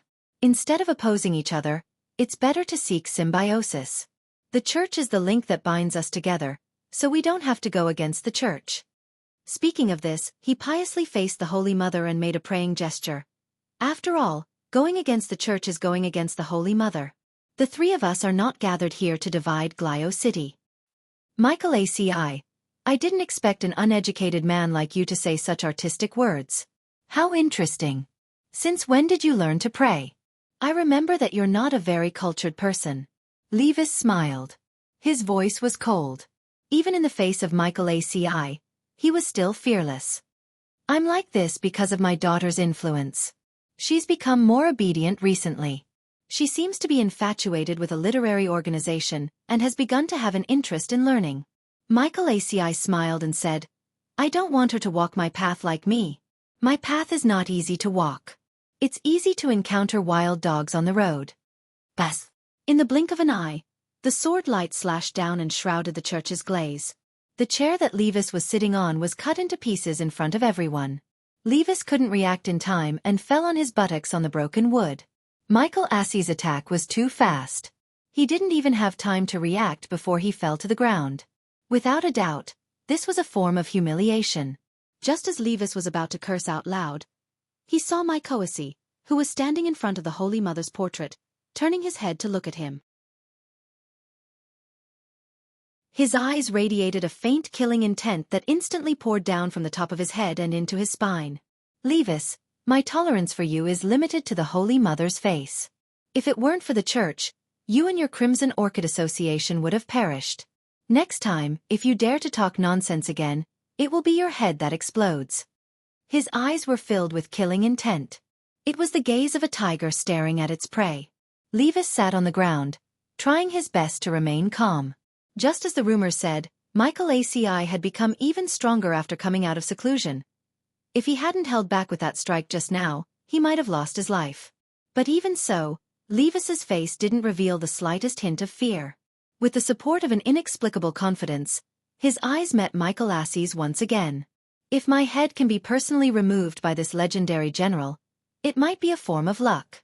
But Michael ACI, can you really get rid of him? Levis laughed. Madame Raven frowned deeply. This was undoubtedly a provocation, and it was done under such a great disparity in strength. Even Madame Raven herself wasn't sure if she had a chance of winning against Michael ACI. Levis's strength was so great that he dared to openly challenge Michael ACI. Even with the church's support, this kind of confidence wasn't enough. Kill! Michael ACI was obviously infuriated. His eyes were deep, carrying an indescribable coldness and a dense killing intent. The silver sword light intertwined with the glazed halo on the dome and slashed at Levis's head in an instant. This kind of killing intent and aura was too awe-inspiring. Madame Raven didn't doubt that Levis's head would fall to the ground immediately. Bang! However, in the next second, the moment when Levis and the sword light were about to intertwine, a golden bullet pierced through from afar. It burst into dazzling sparks and exploded like the sun. The light was so dazzling that it made Michael ACI and Madame Raven's eyes hurt. A golden bullet accurately blocked Makoasi's fatal slash, saving Levis' head in the nick of time. Who dares to block my sword? Michael ACI was furious. He didn't expect his sword to be blocked at the critical moment. Calm down, General. I'm here to make peace. A squint-eyed man with ear-length short hair and a monocle wearing a dark blue coat slowly walked in from afar. You are. The sharpness in Michael ACI's eyes vanished instantly. He stared at the man and frowned deeply. He felt that he had seen the cloud pattern on this man's coat somewhere before. Heavenly Dao Alliance. The squint-eyed man opened his mouth and blew a wisp of green smoke that floated out of the gun barrel. He was the one who shot the golden bullet just now. That bullet contained immortal energy and was extremely powerful. It was a bullet condensed with cultivation. Since it blocked his general's sword, it proved that this gun was at least a powerful world-defying artifact. Please don't misunderstand, General Michael ACI. I didn't mean to offend you. I'm not strong myself, but I rely on this Heavenly Dao spear given to me by the Heavenly Dao Alliance to have a say in this world. The squint-eyed man smiled and said, Let me introduce myself. I'm the leader of Heavenly Dao Alliance's first team, Pei Luochi. First team leader? Michael ACI frowned deeply. There were 6 teams in the entire Heavenly Dao. One of them had the most shocking strength. The leader of this team, Pei Luochi, was known as the Heavenly Dao's Grim Reaper. Michael ACI had heard of this person a long time ago. However, he didn't expect this person to be this squint-eyed man with a strange voice and a sneaky smile. I'll cut to the chase, General Michael ACI. I'm here to mediate, Pei Luochi said. Originally, I didn't want to get involved in this matter. Recently, my son has become obsessed with learning because of a literary organization, so I wanted to stay at home to tutor him. But now, you guys are fighting in Glio City. As the leader of First Team, I have no choice but to intervene. As he spoke, he looked around at Michael ACI, Madame Raven, and Levis. My Heavenly Dao spear isn't here to protect anyone. What I'm doing is to turn your conflict into a united bullet of justice. P.S. Who do you think the literary organization mentioned in the text is?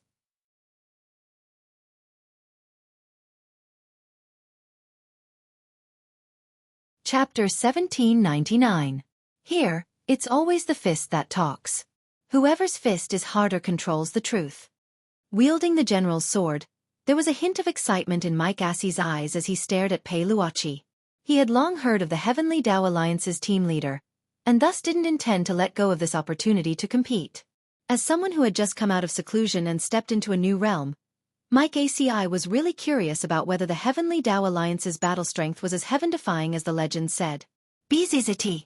Almost in an instant, Mike ACI unsheathed his sword and attacked again. Wielding the general's sword, his sword chi was like a rainbow as he moved at an incredible speed. This man was serious. The moment they sensed the dense killing intent, Madame Raven and Levis instantly retreated to the sides to keep a distance from the two. St. Peter's Cathedral was instantly overturned. The portrait of the Virgin Mary behind Mike ACI swayed in the gale, and the string was torn off in front of everyone as it floated into the distance. This was Mike ACI's unique madness. Once it got to his head, this legendary general of Mishio Nation would become an out-and-out lunatic. Facing the powerful spiritual pressure and the terrifying blade that was about to strike his neck, Pei Luochi stood solemnly on the spot, far calmer than Madame Raven and Levis had imagined.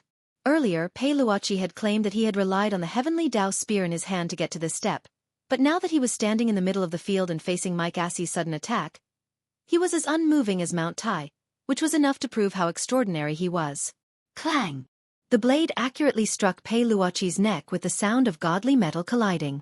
His body was unbelievably tough, and he directly blocked Mike Assey's sword in the most ordinary manner. At the same time, strands of purple chi seeped out of Pei Luochi's skin and wrapped around Mike Assey's general's sword. Immortal chi? Madame Raven and Levis were shocked at the same time.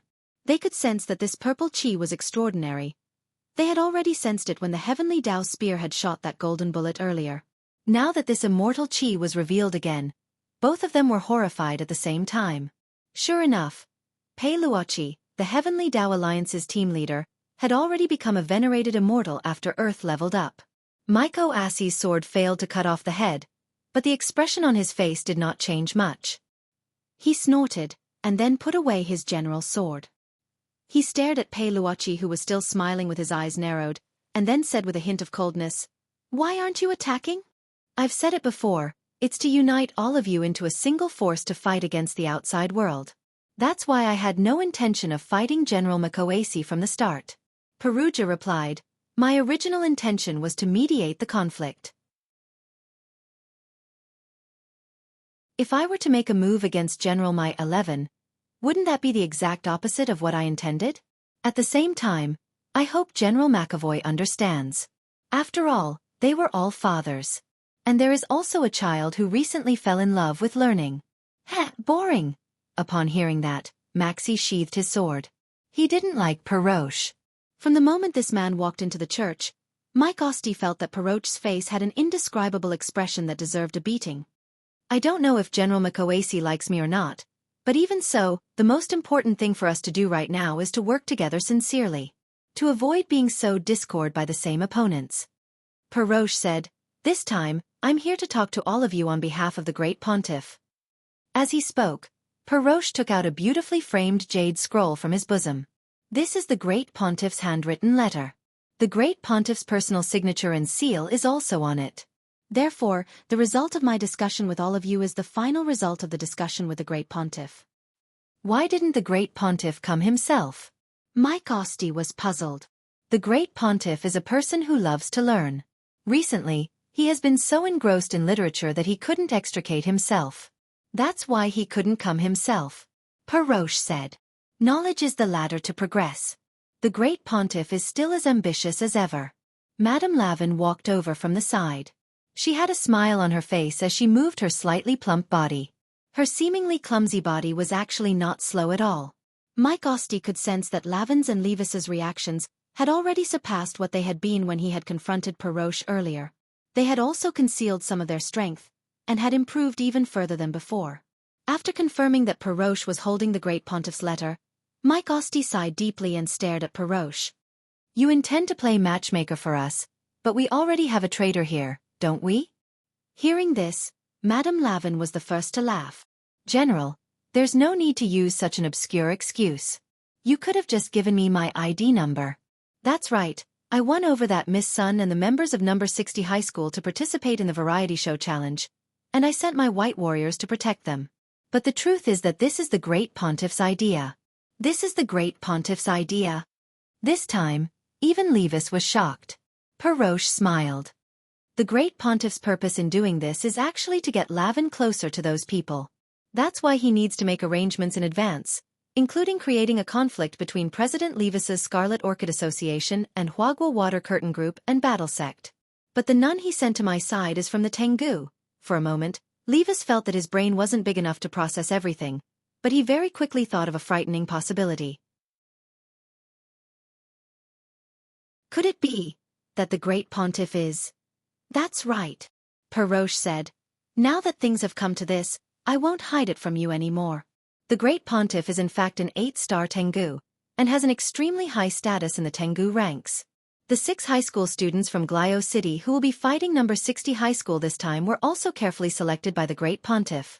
They are known as the 6 Great Child Prodigies. I remember. Didn't you say that there was another child? Mike Osti asked with a frown. Yes. Peroche nodded. There is a child. And this child is the leader of our Heavenly Tao Alliance Team 2, Jiu Yun. He's very strong, but he was born with a childish face, and has always maintained a child's figure. This time, he will be the corps commander of the 6+1 model. While St. Peter's Cathedral was secretly plotting the variety competition, student Wang Ling, who was also a father, was also discussing specific countermeasures with the people from number 60 high school in a suite at the Snail Hotel. Just half an hour ago, Lotus Sun, as the leader of the Grey Sect, had used the secret key on her token to post a set of coordinates on the exclusive Grey Sect app. She had urgently mobilized all the Grey Sect disciples in Glio City who could help. Just half an hour later, in a private room in the hotel, a little girl who looked no more than 12 suddenly knocked on the door mysteriously. Lotus Sun opened the door. You are? I'm Micah Bay. Big sister. You can call me Little North. The little girl smiled. I'm here to look for the legendary leader of the Grey Sect.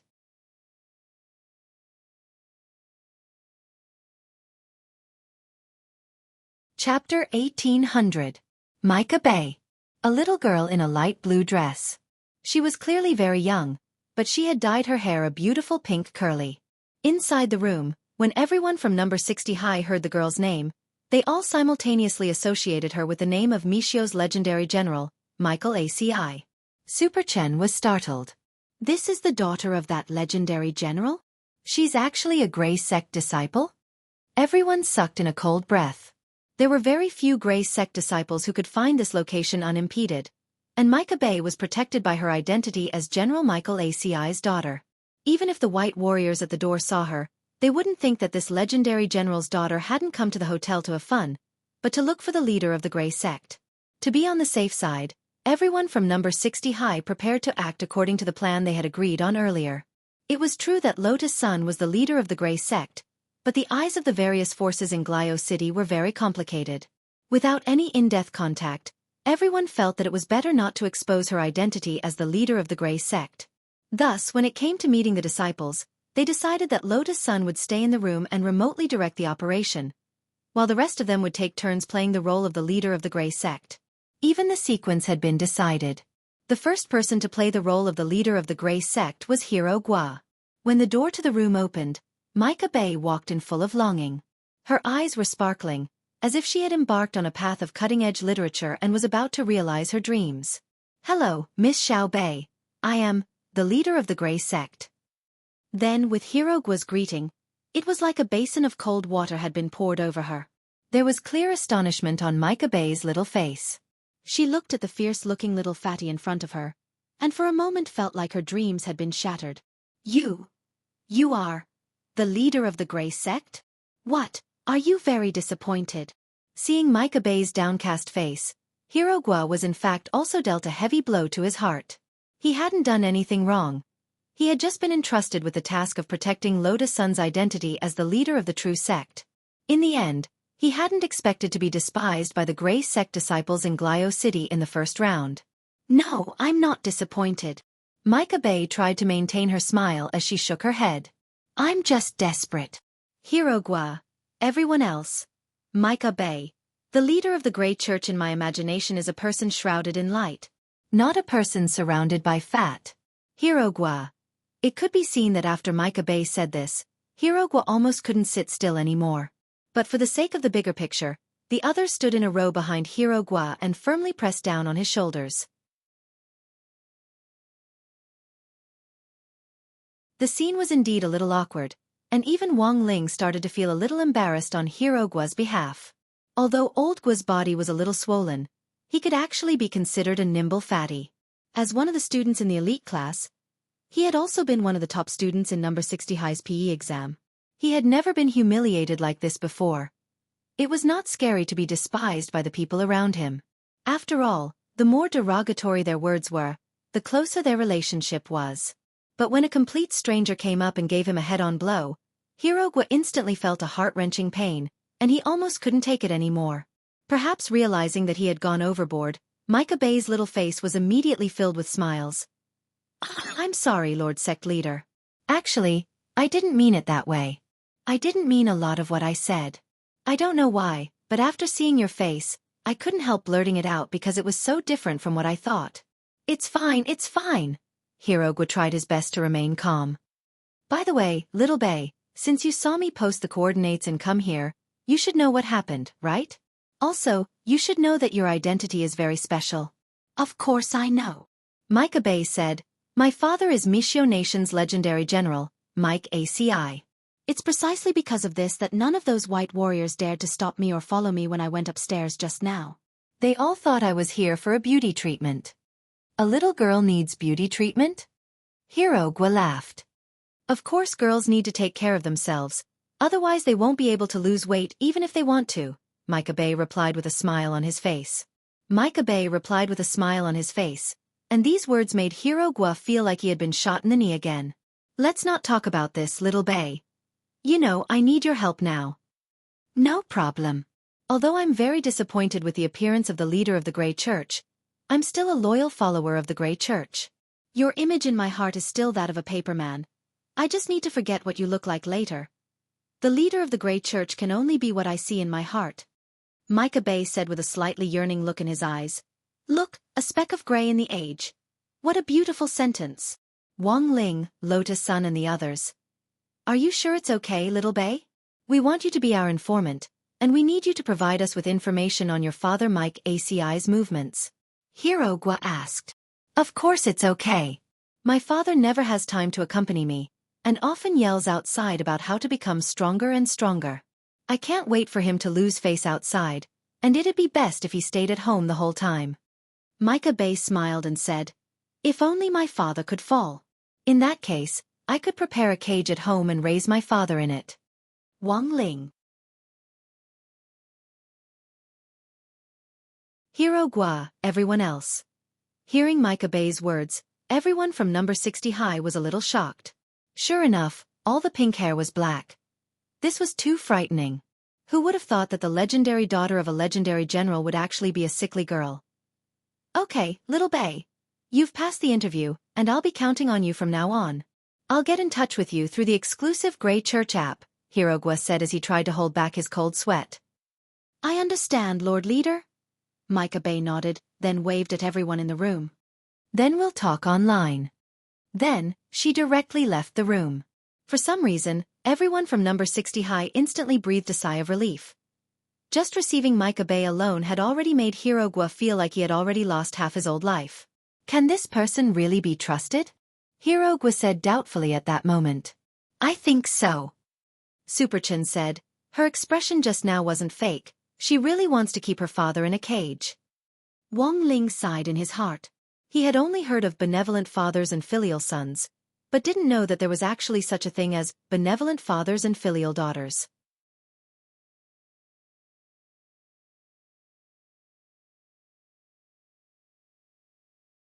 Chapter 1801. Just receiving Micah Bay was enough for Hirogwa to feel tired, and most importantly, Micah Bay had actually looked down on him. Although it wasn't that Hirogwa didn't know what his problem was. Even if he was a little fat, it wasn't like he'd eaten rice. So what if he was a little fat? Don't take it to heart, old Gua. Being able to eat is a blessing. Helpless, Li Yuiwe could only comfort him from the side from a girl's perspective. You have to believe that you're a nimble fatty. For some reason, it sounded like a good thing, but Hirogwa felt that it was an even bigger blow to him. When all was said and done, it wasn't his fault that he was fat. It was mainly a genetic problem. Almost 80% of his uncles were counted by the ton, so he couldn't be blamed for that. You've worked hard, old Gua. Watch me. Seeing Hirogwa's pained expression, Super Chen naturally couldn't bear it as his brother, and he stepped forward to take over the role of temporary leader of the Grey Sect. Just then, another voice rang out from outside the suite. Hello, I'm Pei Xiaoyuan. I'm here to look for the leader of the Grey Sect. It was the voice of a boy about 14 years old. It was a little hoarse and immature, and it was a clear sign that he was going through a voice change that was common among young people.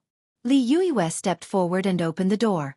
A young man with short black hair, a long braid at the back of his head, fair skin, and a pair of eye-catching, jutting ears immediately walked into the suite. He looked like an elf. He was wearing dark purple clothes, thin stockings, and a pair of black leather shoes. At first glance, it was obvious that he was dressed like a child from a rich family in Glio City. He exuded an air of nobility that made people feel like they could see him from a distance, but not play with him. Super Chen sat upright on the sofa with a row of people from number 60 high behind him. He rested his chin on his crossed fingers as he looked at the fairy-like youngster in front of him, and deliberately said in a low voice, "Hello, I am the leader of the Grey Sect." "You're actually the leader of the Grey Sect?"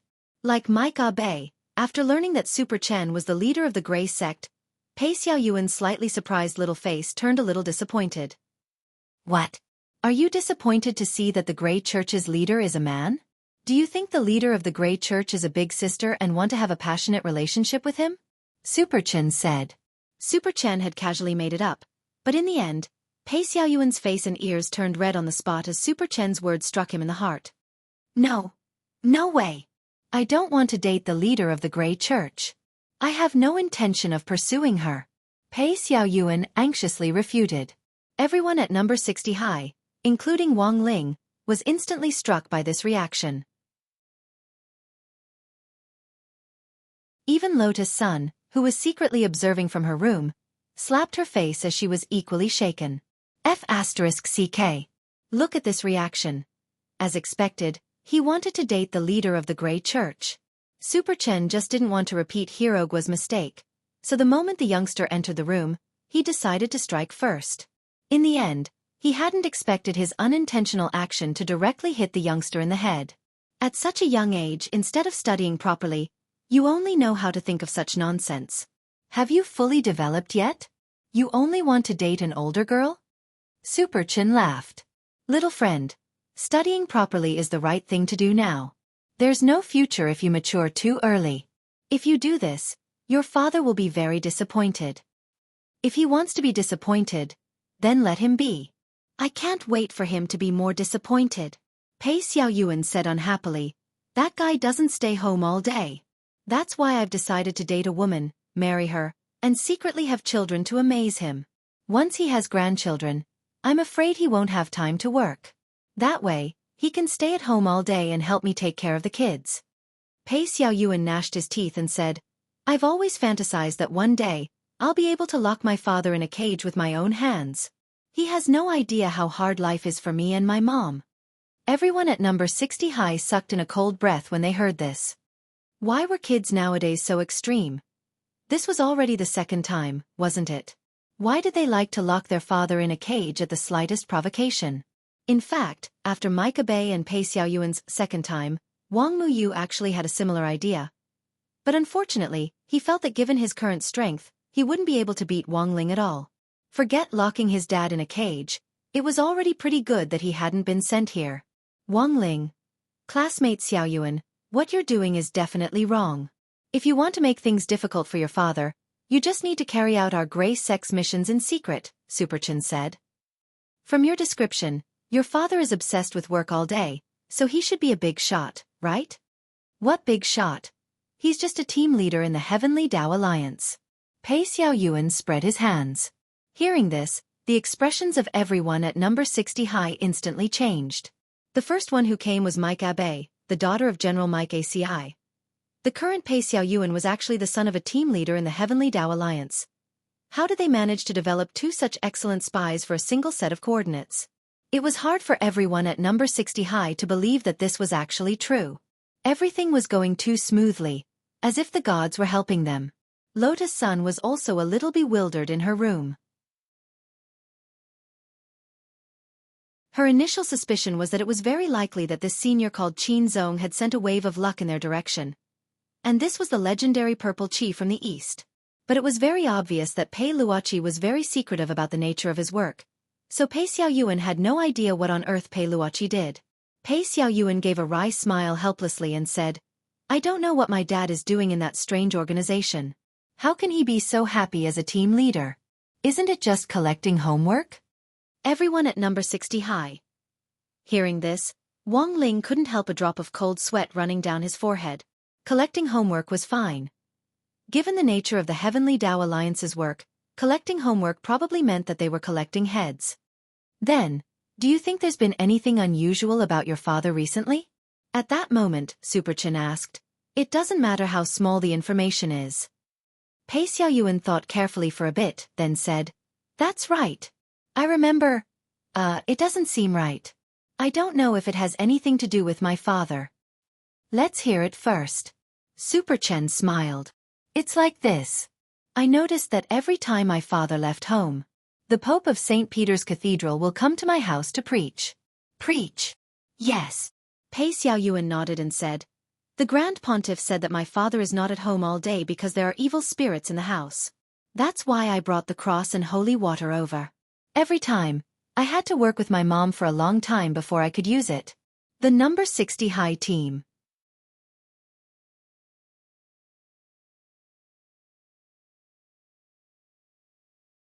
Chapter 1802. After chatting for another 10 minutes or so, Pei Xiaoyuan left. He had left to the consolation of the people from number 60 high school, even though even he himself hadn't realized what had happened. After receiving the message to go back and await further instructions, Super Chen gave Pei Xiaoyuan another signature from the leader of the Grey Sect, who was so happy that he almost fainted. The truth was that this signature had been signed by Wang Ling, and had nothing to do with Lotus Sun and Super Chen. "Why are you looking at me, Lingzi? Think about it, Boss Lotus Sun was in her room just now, how could she have signed it? Otherwise everything would have been exposed. You secretly signed the one she gave you. This plan is simply perfect." Super Chen gave him a thumbs up and grinned. "Also, it's not like you don't know that Boss Lotus Sun has been imitating your handwriting all along. On the surface, there's actually no difference between her signature and yours. Apart from the few of us, no one will be able to tell. Don't worry." Wang Ling. "No difference?" Of course there was. And there was a big difference. Pei Xiaoyuan's father was the leader of Team 1 of the Heavenly Tao Alliance, and his family was so close to the Great Pope. Wang Ling didn't know if the cross and the so-called holy water would work. But this signature of his could really exorcise demons and ward off evil. And it was extremely lethal. "I'm really sorry to trouble you this time. Madame Lavin has already sent us the information on the variety competition. Now, let's discuss how to deal with it." At that moment, Lotus Sun came out of her room and said this, her face red to her ears. From far away in the suite, she had heard Super Chen say in front of everyone that she had imitated Wang Ling's handwriting. This was tantamount to a public execution, and she was so embarrassed that she just wanted to find a hole to crawl into. She had no choice but to open the door and change the subject to discuss the variety competition. If he allowed this group of old men to continue expanding the topic, it might really get out of hand later on. Elsewhere, Pei Xiaoyuan's heart blossomed with joy when he received Wang Ling's signature from the leader of the Grey Sect. He never thought that the leader of the Grey Sect, who looked like a boorish old man, would actually sign such a delicate name. Sure enough, the Grey Sect was a place where cultured people gathered. Ever since he was young, Pei Xiaoyuan had loved Chinese culture, especially Chinese characters.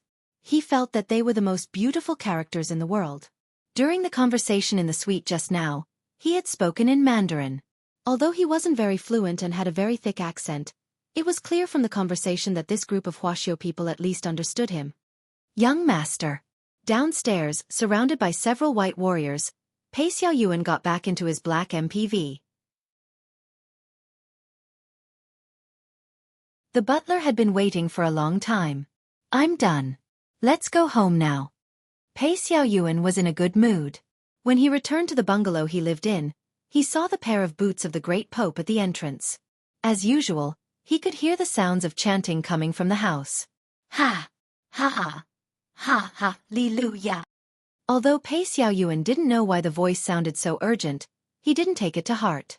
It was very tiring for the Great Pope to come to their house to exorcise demons, so it was normal for him to be short of oxygen when he was reading from the Holy Book. As usual, he returned to his room and obediently locked the door from the inside. He opened his little drawer and put the signature of the Grey Sect's leader into it. When Pei Luoqi got home, the first thing he saw was his wife fainted in the bedroom. She had an ugly expression on her face and was in a daze. On the other side was the Great Pope, whose clothes were disheveled. In that instant, Pei Luoqi's mind went blank. He didn't know what on earth had happened for something like this to actually happen. As the leader of Team 1 of the Heavenly Tao Alliance, Pei Luoqi did his best to suppress his emotions and calm his mind. He examined his wife's injuries and was surprised to find that she hadn't been defiled. She was just clearly a little frightened and dazed. "Honey, what on earth happened?" Peiluochi was full of doubts. "The great Pope, he protected me." Tears streamed down Peiluochi's wife's cheeks. "You haven't been home all this time, and I don't even know how to tell you about this. Previously, when the Pope came to visit me in Shaoyuan, he found a jealous ghost in our house." Jealous ghost. The great Pope said that this is a vengeful spirit born from excessive jealousy when it was alive. It grows stronger by collecting people's jealousy. This jealous ghost was a single dog when it was alive, so it couldn't bear to see a happy family. Speaking up to this point, Peiluochi's wife couldn't help crying again. "And that jealous ghost has always wanted to defile me." There's actually such a thing." Peiluochi was shocked and hugged his wife tightly. "I'm sorry, honey. I should have spent more time at home. But what does this have to do with the great Pope?" His wife sighed and said, "When the great Pope found out about this, he also knew that the jealous ghost wanted to defile me. So he calculated the time that the jealous ghost would appear. He wanted to hide in the bedroom and wait for the jealous ghost to appear, then purify it. But the jealous ghost was even more terrifying than the great Pope imagined. So the great Pope he failed to purify it, and was instead attacked by the jealous ghost." Peiluochi covered his mouth in horror. He looked at the disheveled and dying great Pope on the ground, and there was an inexplicable complicated feeling in his heart. This was because the great Pope himself was not very strong, and he had obtained such a high position entirely because of his character and the spread of faith from all sides. Peiluochi was filled with regret. He should not have doubted the great Pope's character. He did not expect the great Pope to make such a huge sacrifice to protect his wife and son. "So now, what happened to the jealous ghost?" Peiluochi asked. His wife's face was filled with fear again. "Before you came, you sent out a ray of holy light, and when I woke up, I heard your voice. But I can feel it. This hateful thing is still here. It's still here. Don't be afraid, honey. I'm already back." Peiluochi comforted his wife. Then, at this moment, the great Pope's body twitched, and he actually stood up from the ground, swaying like a zombie. There was a kind of madness on his face, and his body was mixed with a terrifying yin and qi that had never been seen before. Even his tongue had changed. Peiluochi hurriedly covered his wife's eyes. He saw that the great Pope, who was suspected to have been possessed by the jealous ghost, stretched out his long green tongue at this time, first licking his lips, then licking the tip of his nose. Then, he turned his gaze and suddenly attacked Pei Xiaoyuan's room.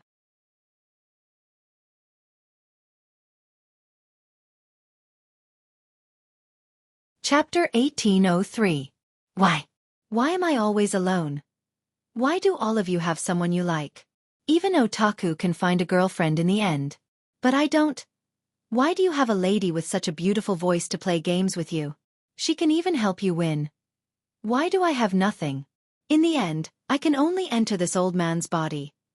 The resentment of this jealous ghost was extremely strong. After possessing the body of the Grand Pontiff, it immediately produced a strong spiritual pressure. Peiluochi knew that things were not going well, but at this moment, he could only protect his wife and share part of the spiritual pressure for her. Once he made a move, it would be easy for a loophole to appear, and his wife would be directly pressured by the jealousy ghost. However, if he continued to protect his wife, his son Pei Xiaoyuan would also be in great danger. Bang! Therefore, without hesitation, he held the heavenly spear in his hand and fired a golden bullet at the great Pope's head.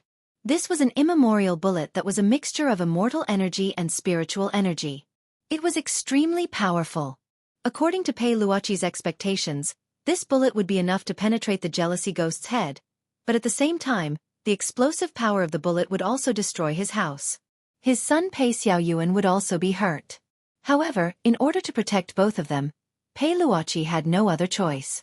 However, what Peiluochi did not expect was, this golden bullet did not penetrate the great Pope's head.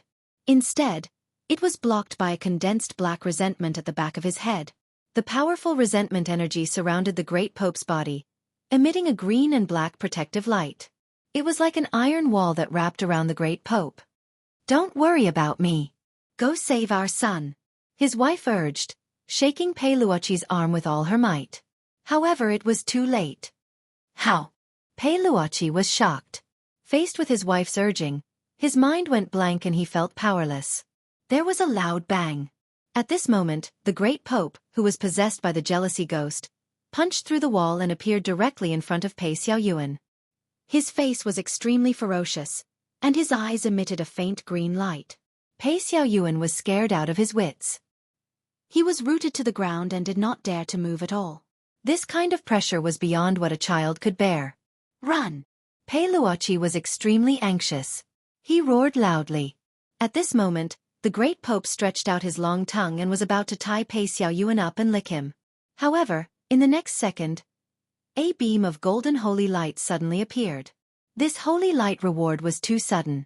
It suddenly exploded from Pei Xiaoyuan's desk, and then the dazzling light immediately covered the entire room. Pei Luoqi couldn't see what was happening. There was a loud hum, and when he came back to his senses, the light of the holy light had already faded, leaving only the Pope lying on the ground with his eyes rolled back, smoke rising from his body. What was going on? Pei Luoqi was extremely shocked in his heart. The jealous ghost that possessed the Supreme Pontiff's body was shockingly powerful. Even his heavenly Dao spear. Not even world-defying artifacts could penetrate it. In the end, the crisis was resolved by a sudden ray of holy light. So what exactly was this? Thinking back to when the holy light shone, Pei Luoqi clearly remembered that at the moment when the holy light shone, his eye power couldn't see through the holy light at all. He was an immortal sovereign. A ray of holy light that even he couldn't see clearly appeared in his house and saved his child. It's the Holy Mother! Pei Luoqi's wife shouted excitedly. Because of the excessive shock, her legs were still weak, so she crawled to Pei Xiaoyuan's side. Xiaoyuan? Xiaoyuan? Are you all right? She hugged Pei Xiaoyuan, who was also frightened to the point that his face was pale. The mother and son huddled in a corner, not speaking for a long time. In the end, Pei Luoqi was the first to react. He composed himself and walked toward the Supreme Pontiff, who was rolling his eyes. After confirming that the Supreme Pontiff had no signs of life, Pei Luoqi frowned. This is not good, the Supreme Pontiff is dead. The Supreme Pontiff is dead? His wife was stunned. Pei Luoqi sighed. Even if that ray of holy light was the Holy Mother's manifestation, the Supreme Pontiff died in our house. If this matter were to spread, it would directly affect the relationship between the Heavenly Dao Alliance and the Supreme Pontiff. Moreover, the Supreme Pontiff is an 8-star heavenly hound. I'm afraid we'll offend more than just the church. Let's move. His wife sobbed softly. There's no point in moving. Pei Luoqi shook his head. With the Heavenly Hound's intelligence network, even if we move, they will still know our location. Moreover, acting rashly now will only arouse suspicion. He sighed.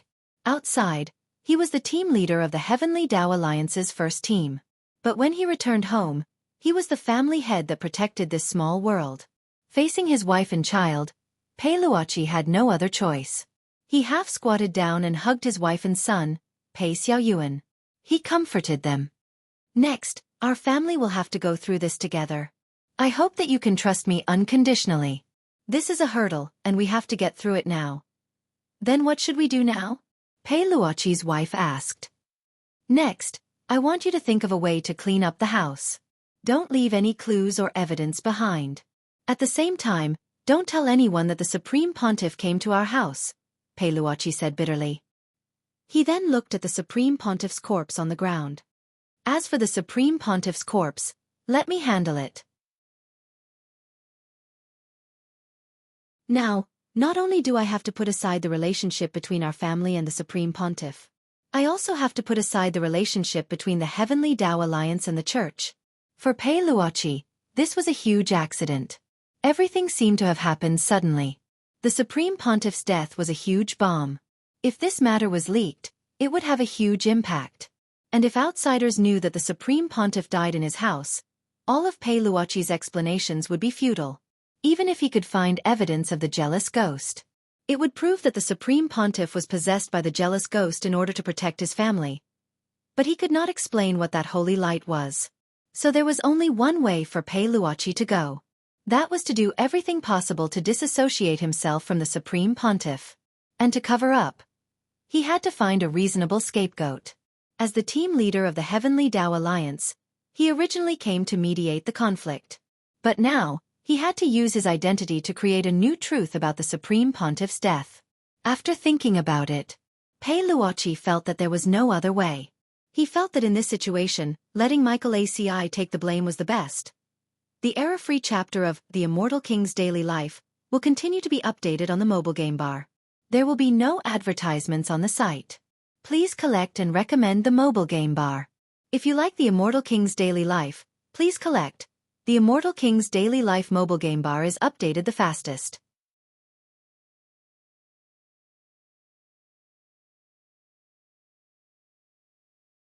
Chapter 1804. This wasn't a whim on Pei Luochi's part, but the result of careful consideration. The great Pope's death had been an accident that no one had expected. If Pei Luochi took the fall now, once the relationship between the Heavenly Tao Union and the Church was exposed, it was bound to disrupt the balance between the other forces. The Heavenly Tao Union's job was to adjust the sharpness of the various forces to begin with, so that they could form a relatively stable situation under the Church's control. Therefore, he definitely couldn't bear this lightning bolt. The remaining choice was to choose between Macoxy, Madame Lavin, and Levis. Madame Ravin was currently preparing for the variety competition. In order to carry out the plan in an orderly manner, there was no way Pei Luochi would let Ravin take the fall and disrupt the established rhythm. As for the Crimson Orchid Association led by Levis, they were already at odds with Mike ACI. He had come here to mediate the conflict between Mike ACI and Levis. If he were to let Levis take the bullet now, it would be the opposite of what Pei Luochi had intended to achieve in the first place. So right now, Michael ACI was the only way out. Furthermore, given Michael ACI's status and legendary reputation in Michio Nation, even if it was said that the great Pope had died at Michael ACI's hands in the end, the authorities wouldn't be able to do anything about this legendary general. Pei Luochi thought that Michael ACI could only swallow this loss in silence. "Honey, can we really get through this?" Pei Luochi's wife's voice was still trembling. Her heart was full of regret. She had never expected their happy little family to actually fall into this situation. "Now, all you need to do is to clean up the house according to my instructions. Leave the rest to me," Pei Luochi said as he hugged his wife and son tightly in his arms. At the same time, he began to think of a comprehensive plan to shift the blame to others. First of all, he had to protect the great Pope's body. At the very least, he had to delay the great Pope's death, and keep his blood circulating for a period of time to create the illusion that he was still alive. Of course, such a method was impossible to achieve under normal circumstances, but it was not difficult for cultivators of high realms. That night, on the cliff of Proud Wind Mountain in Glio City, this legendary general of Michio Nation, Mike ACI, was sitting cross-legged. His consciousness was linked to the sky as he conversed with his friend from a distance. Such a stream of consciousness conversation would not be disturbed by outsiders, nor would it be recorded. It was a very safe method of conversation. "I really don't know what the great Pope is thinking.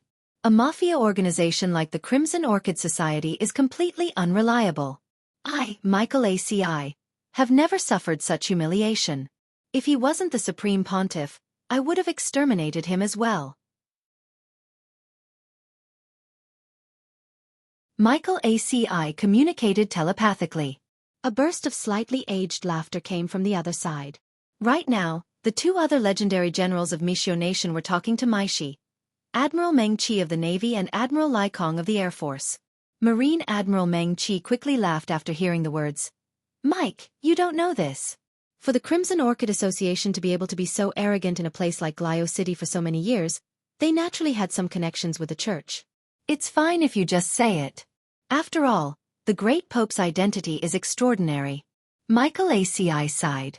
"Just because he's the great master of a Yuan Venerate, he can do whatever he wants?"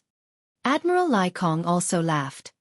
"Of course he can do whatever he wants if he's the great master. But you have to be careful, Michael. You can't speak carelessly about killing the great Pope.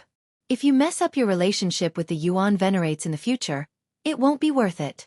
"I know, but after this, I'm going to make Levis regret it," Michael ACI said sinisterly.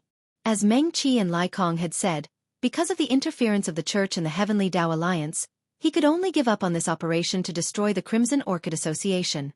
But as a proud person, Michael ACI was always filled with hostility towards those who disrespected him. This time, he could let Levis off for the time being for the sake of the Church. But after everything was over, Michael ACI had already decided that as a legendary general of Mishio Nation, he would impose a brand new sanction on Michael ACI. West Wind Castle in Glio City, Mishio Nation. This was one of Michael ACI's properties in Glio City, and every time he came to Glio City, he would choose to stay here.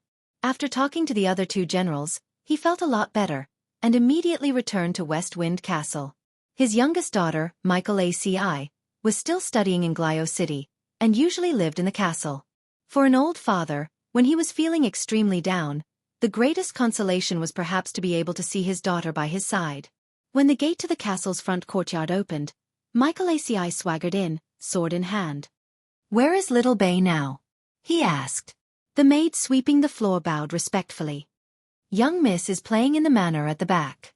The head maid is standing guard by her side." "All right." Michael ACI nodded. After learning about his daughter's location from the servants in West Wind Castle, Michael ACI made a shushing gesture, intending to sneak up from a small path. However, just as he approached the manor at the back, a strange murderous aura suddenly penetrated him from under the shade of a tree. Is it an assassin? Assassins would occasionally launch sneak attacks on the general's residence. Of course, Michael ACI knew that the assassin was not targeting him, but his daughter.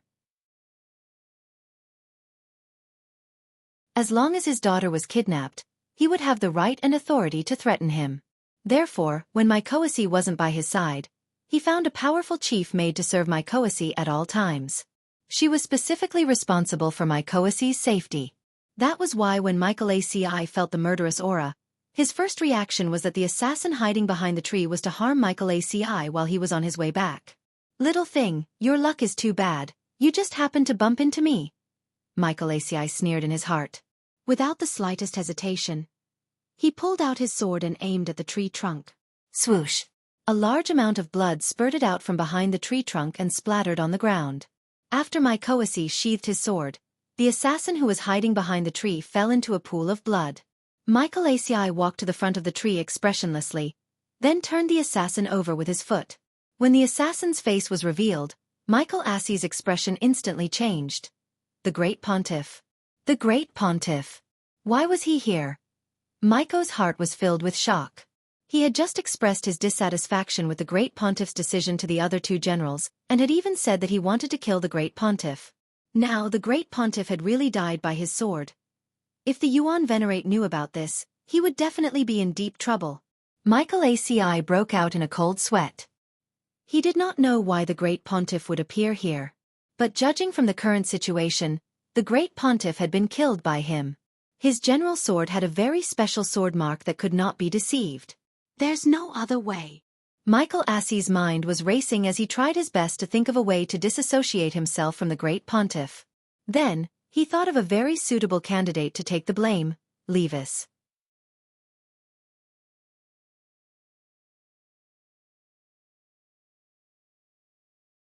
Chapter 1805. Making a move against the church was something that Mykoasi had never imagined. Although he had talked about killing the great pope in his conversations with his friends, what an adult said and what they truly thought were often not the same. Mykoasi was well aware of the stakes involved. His attitude toward the great pope was perhaps the same as his old father's. Perhaps it was because of his old age and the fact that the great pope's style tended to be more moderate, which was why he was very different from Mykoasi. Mykoasi was dissatisfied with the great pope, and would occasionally say malicious things like, "You old thing, are you going to die or not?" But when he actually met the great pope, he was still very respectful. This was because the great pope was the great master of Mishio's Yuan Venerate. He was loyal and devoted to his country, and followed the Yuan Venerate's lead. Although he was arrogant and conceited, he had never thought of usurping power. As a legendary general of Mishio Nation, Mykoasi considered himself to be very professional. But he had never thought that he would actually walk down this path today. He had actually mistaken the great pope for an assassin who had broken into his West Wind ancient castle residence, and stabbed him to death. Mykoasi, who had never crumbled even when facing hundreds of thousands of enemy troops, instantly panicked and didn't know how he should face all this. If it was confirmed that he had something to do with the great pope's death, even if it was found that he had accidentally killed the great pope, the Yuan Venerate didn't intend to hold him responsible. But he would become the focus of the people's condemnation, and all the good reputation he had built up in his native cultivation country over the years would go down the drain. Of course, this wasn't the most frightening thing. He was more worried about his daughter, Makoxi Abe. If something happened to him, his daughter would be implicated as well. Although the great Pope's realm wasn't high, he still had a lot of loyal followers who he had built up over the years through faith. Abe, don't worry. Dad absolutely won't let you be implicated. Makoxi made up his mind at that moment. Sacrificing Levis was the only way now. He had no choice but to do so. At the same time, if Levis took the fall, he could legitimately dispatch troops to get rid of the Scarlet Orchid Association as well. When the time came, he could act first and report later, directly kill Levis and bury the truth. He would not give Levis any chance to defend himself. Therefore, the most urgent matter at hand was to treat the injuries on the Pope's body. The real cause of death could not be covered up, and that sword strike of his was probably the fatal wound on the Pope. The stab was very deep, and the shape was special. Only the general's sword could cause such a wound. That was why Makoxi had to create the illusion that the High Pontiff was still alive.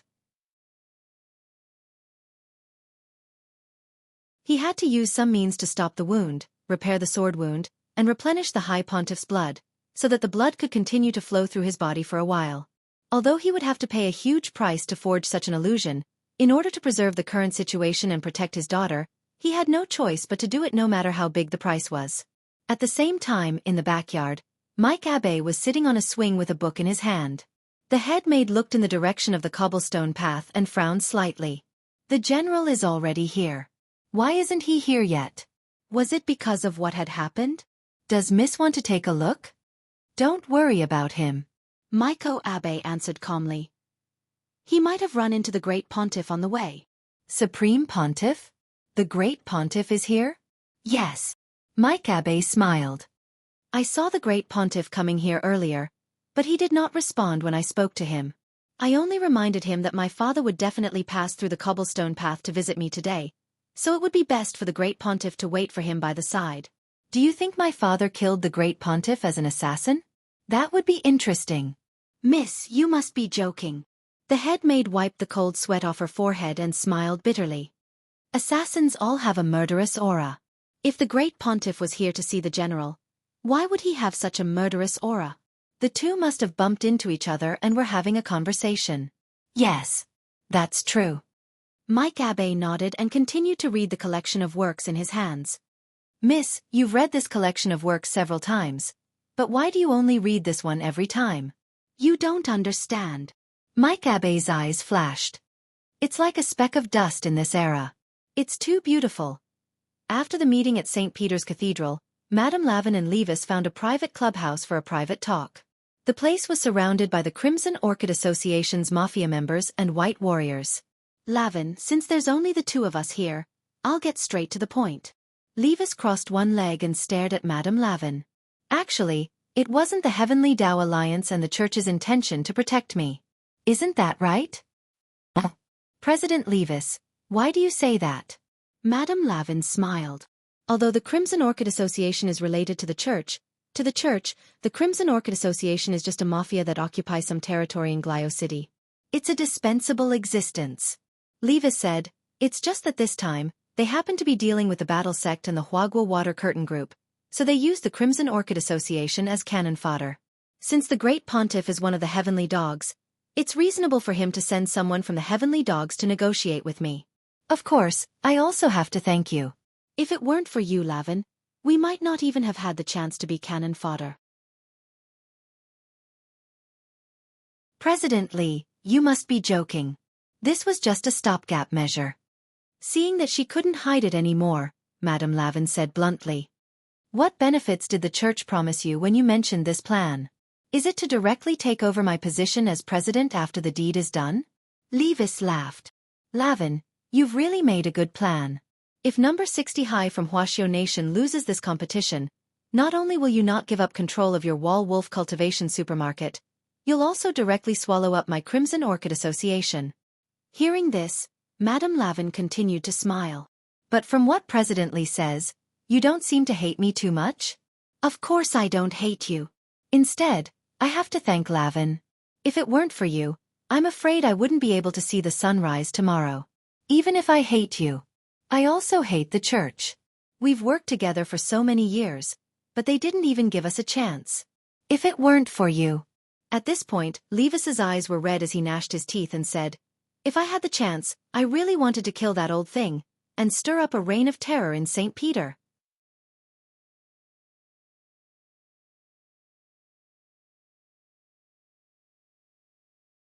Chapter 1806.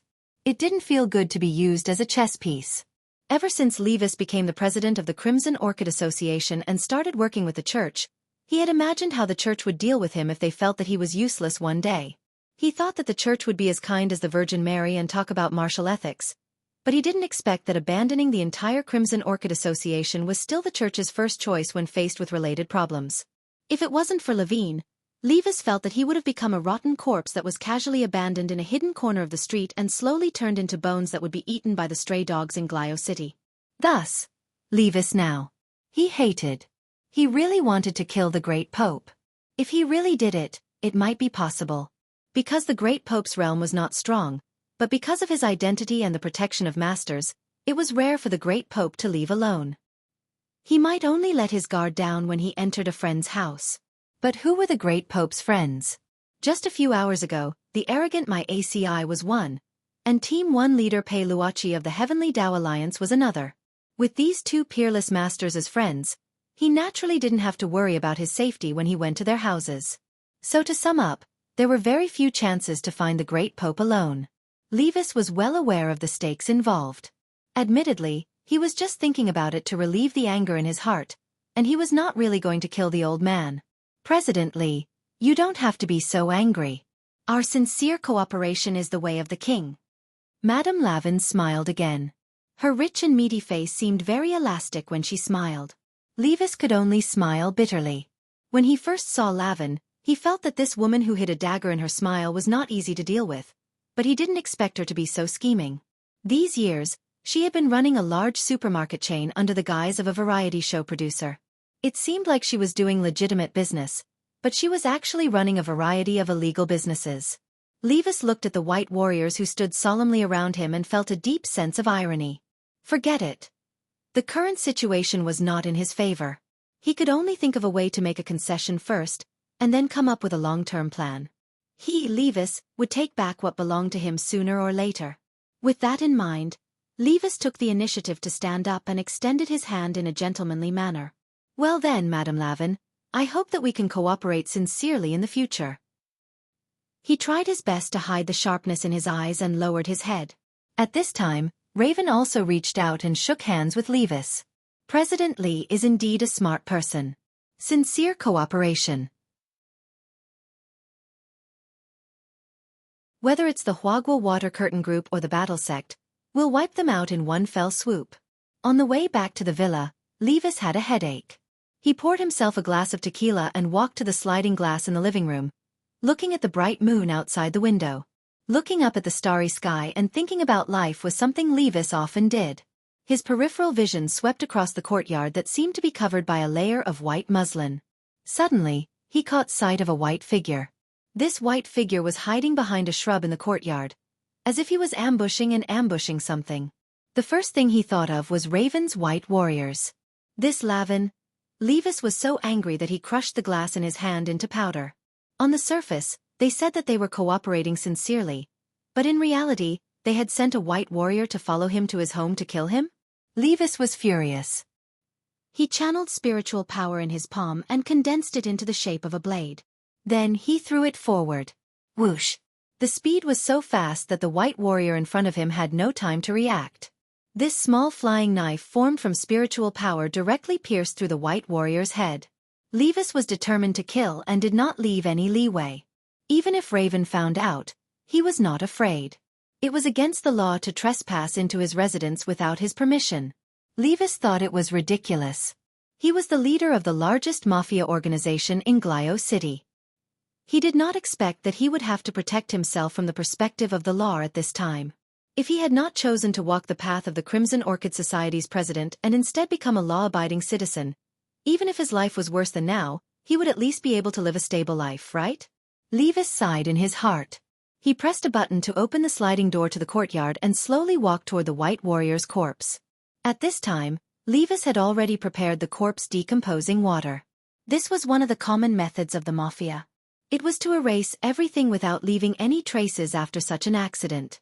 Just as he was about to dump the corpse, he suddenly realized that the face of the corpse seemed a little familiar. Levis's mind went blank. Then, he was completely stunned. This was the great sect emperor? At this time, his mind was like a thunderclap, and he could not figure out why the great pope would appear in his courtyard in the clothes of a white warrior. But one thing was certain. He had already killed the great pope, and he had used a flying knife formed from spiritual power to pierce through the head. As long as the spiritual power gene molecules were extracted during the autopsy and compared with his own, he would not be able to escape the punishment of a Yuan venerate. How could this be? Levis took a few steps back and sat paralyzed on the ground. Even though he had seen his fair share of spectacles, and had even threatened to kill the worst old man in the church, Levis's mind was in a mess when the Grand Pontiff really died in front of him. He was at a loss as to what to do. There were too few people he could trust now. He could not trust the church, Lavin, Michael ACI, and the Heavenly Tao Union. They were all on the side of the great pope. He was the weakest party, so he would not be able to frame them even if he wanted to. Moreover, his cultivation level was too low compared to the others. The key to framing someone was to make everything real. In other words, if the great pope had died in the hands of those people, it would be very easy for them to frame him. However, it was simply unrealistic for him to turn the tables and shift the blame. What to do? At this time, only these 3 words were left in Levis's mind. He also did not know what to do. After sitting in a daze for a while, Levis could only think of one solution. That was to use the corpse of the great pope as a proof of allegiance and form an alliance with the Huagua Water Curtain Group and the Battle Sect. But the other party might not be willing to accept such a cooperation. Because once the 2 parties were connected, the death of the great pope would directly become a huge diplomatic problem between the cultivation countries. You're tuning in to the Dreamy Chapters YouTube channel. We're so grateful for your support, and don't forget to subscribe to join us on this incredible journey through captivating stories. Your generosity through donations truly makes a world of difference, as it's the primary source of revenue that allows me to expand and enhance this channel for you. Thank you from the bottom of my heart for being a part of this adventure.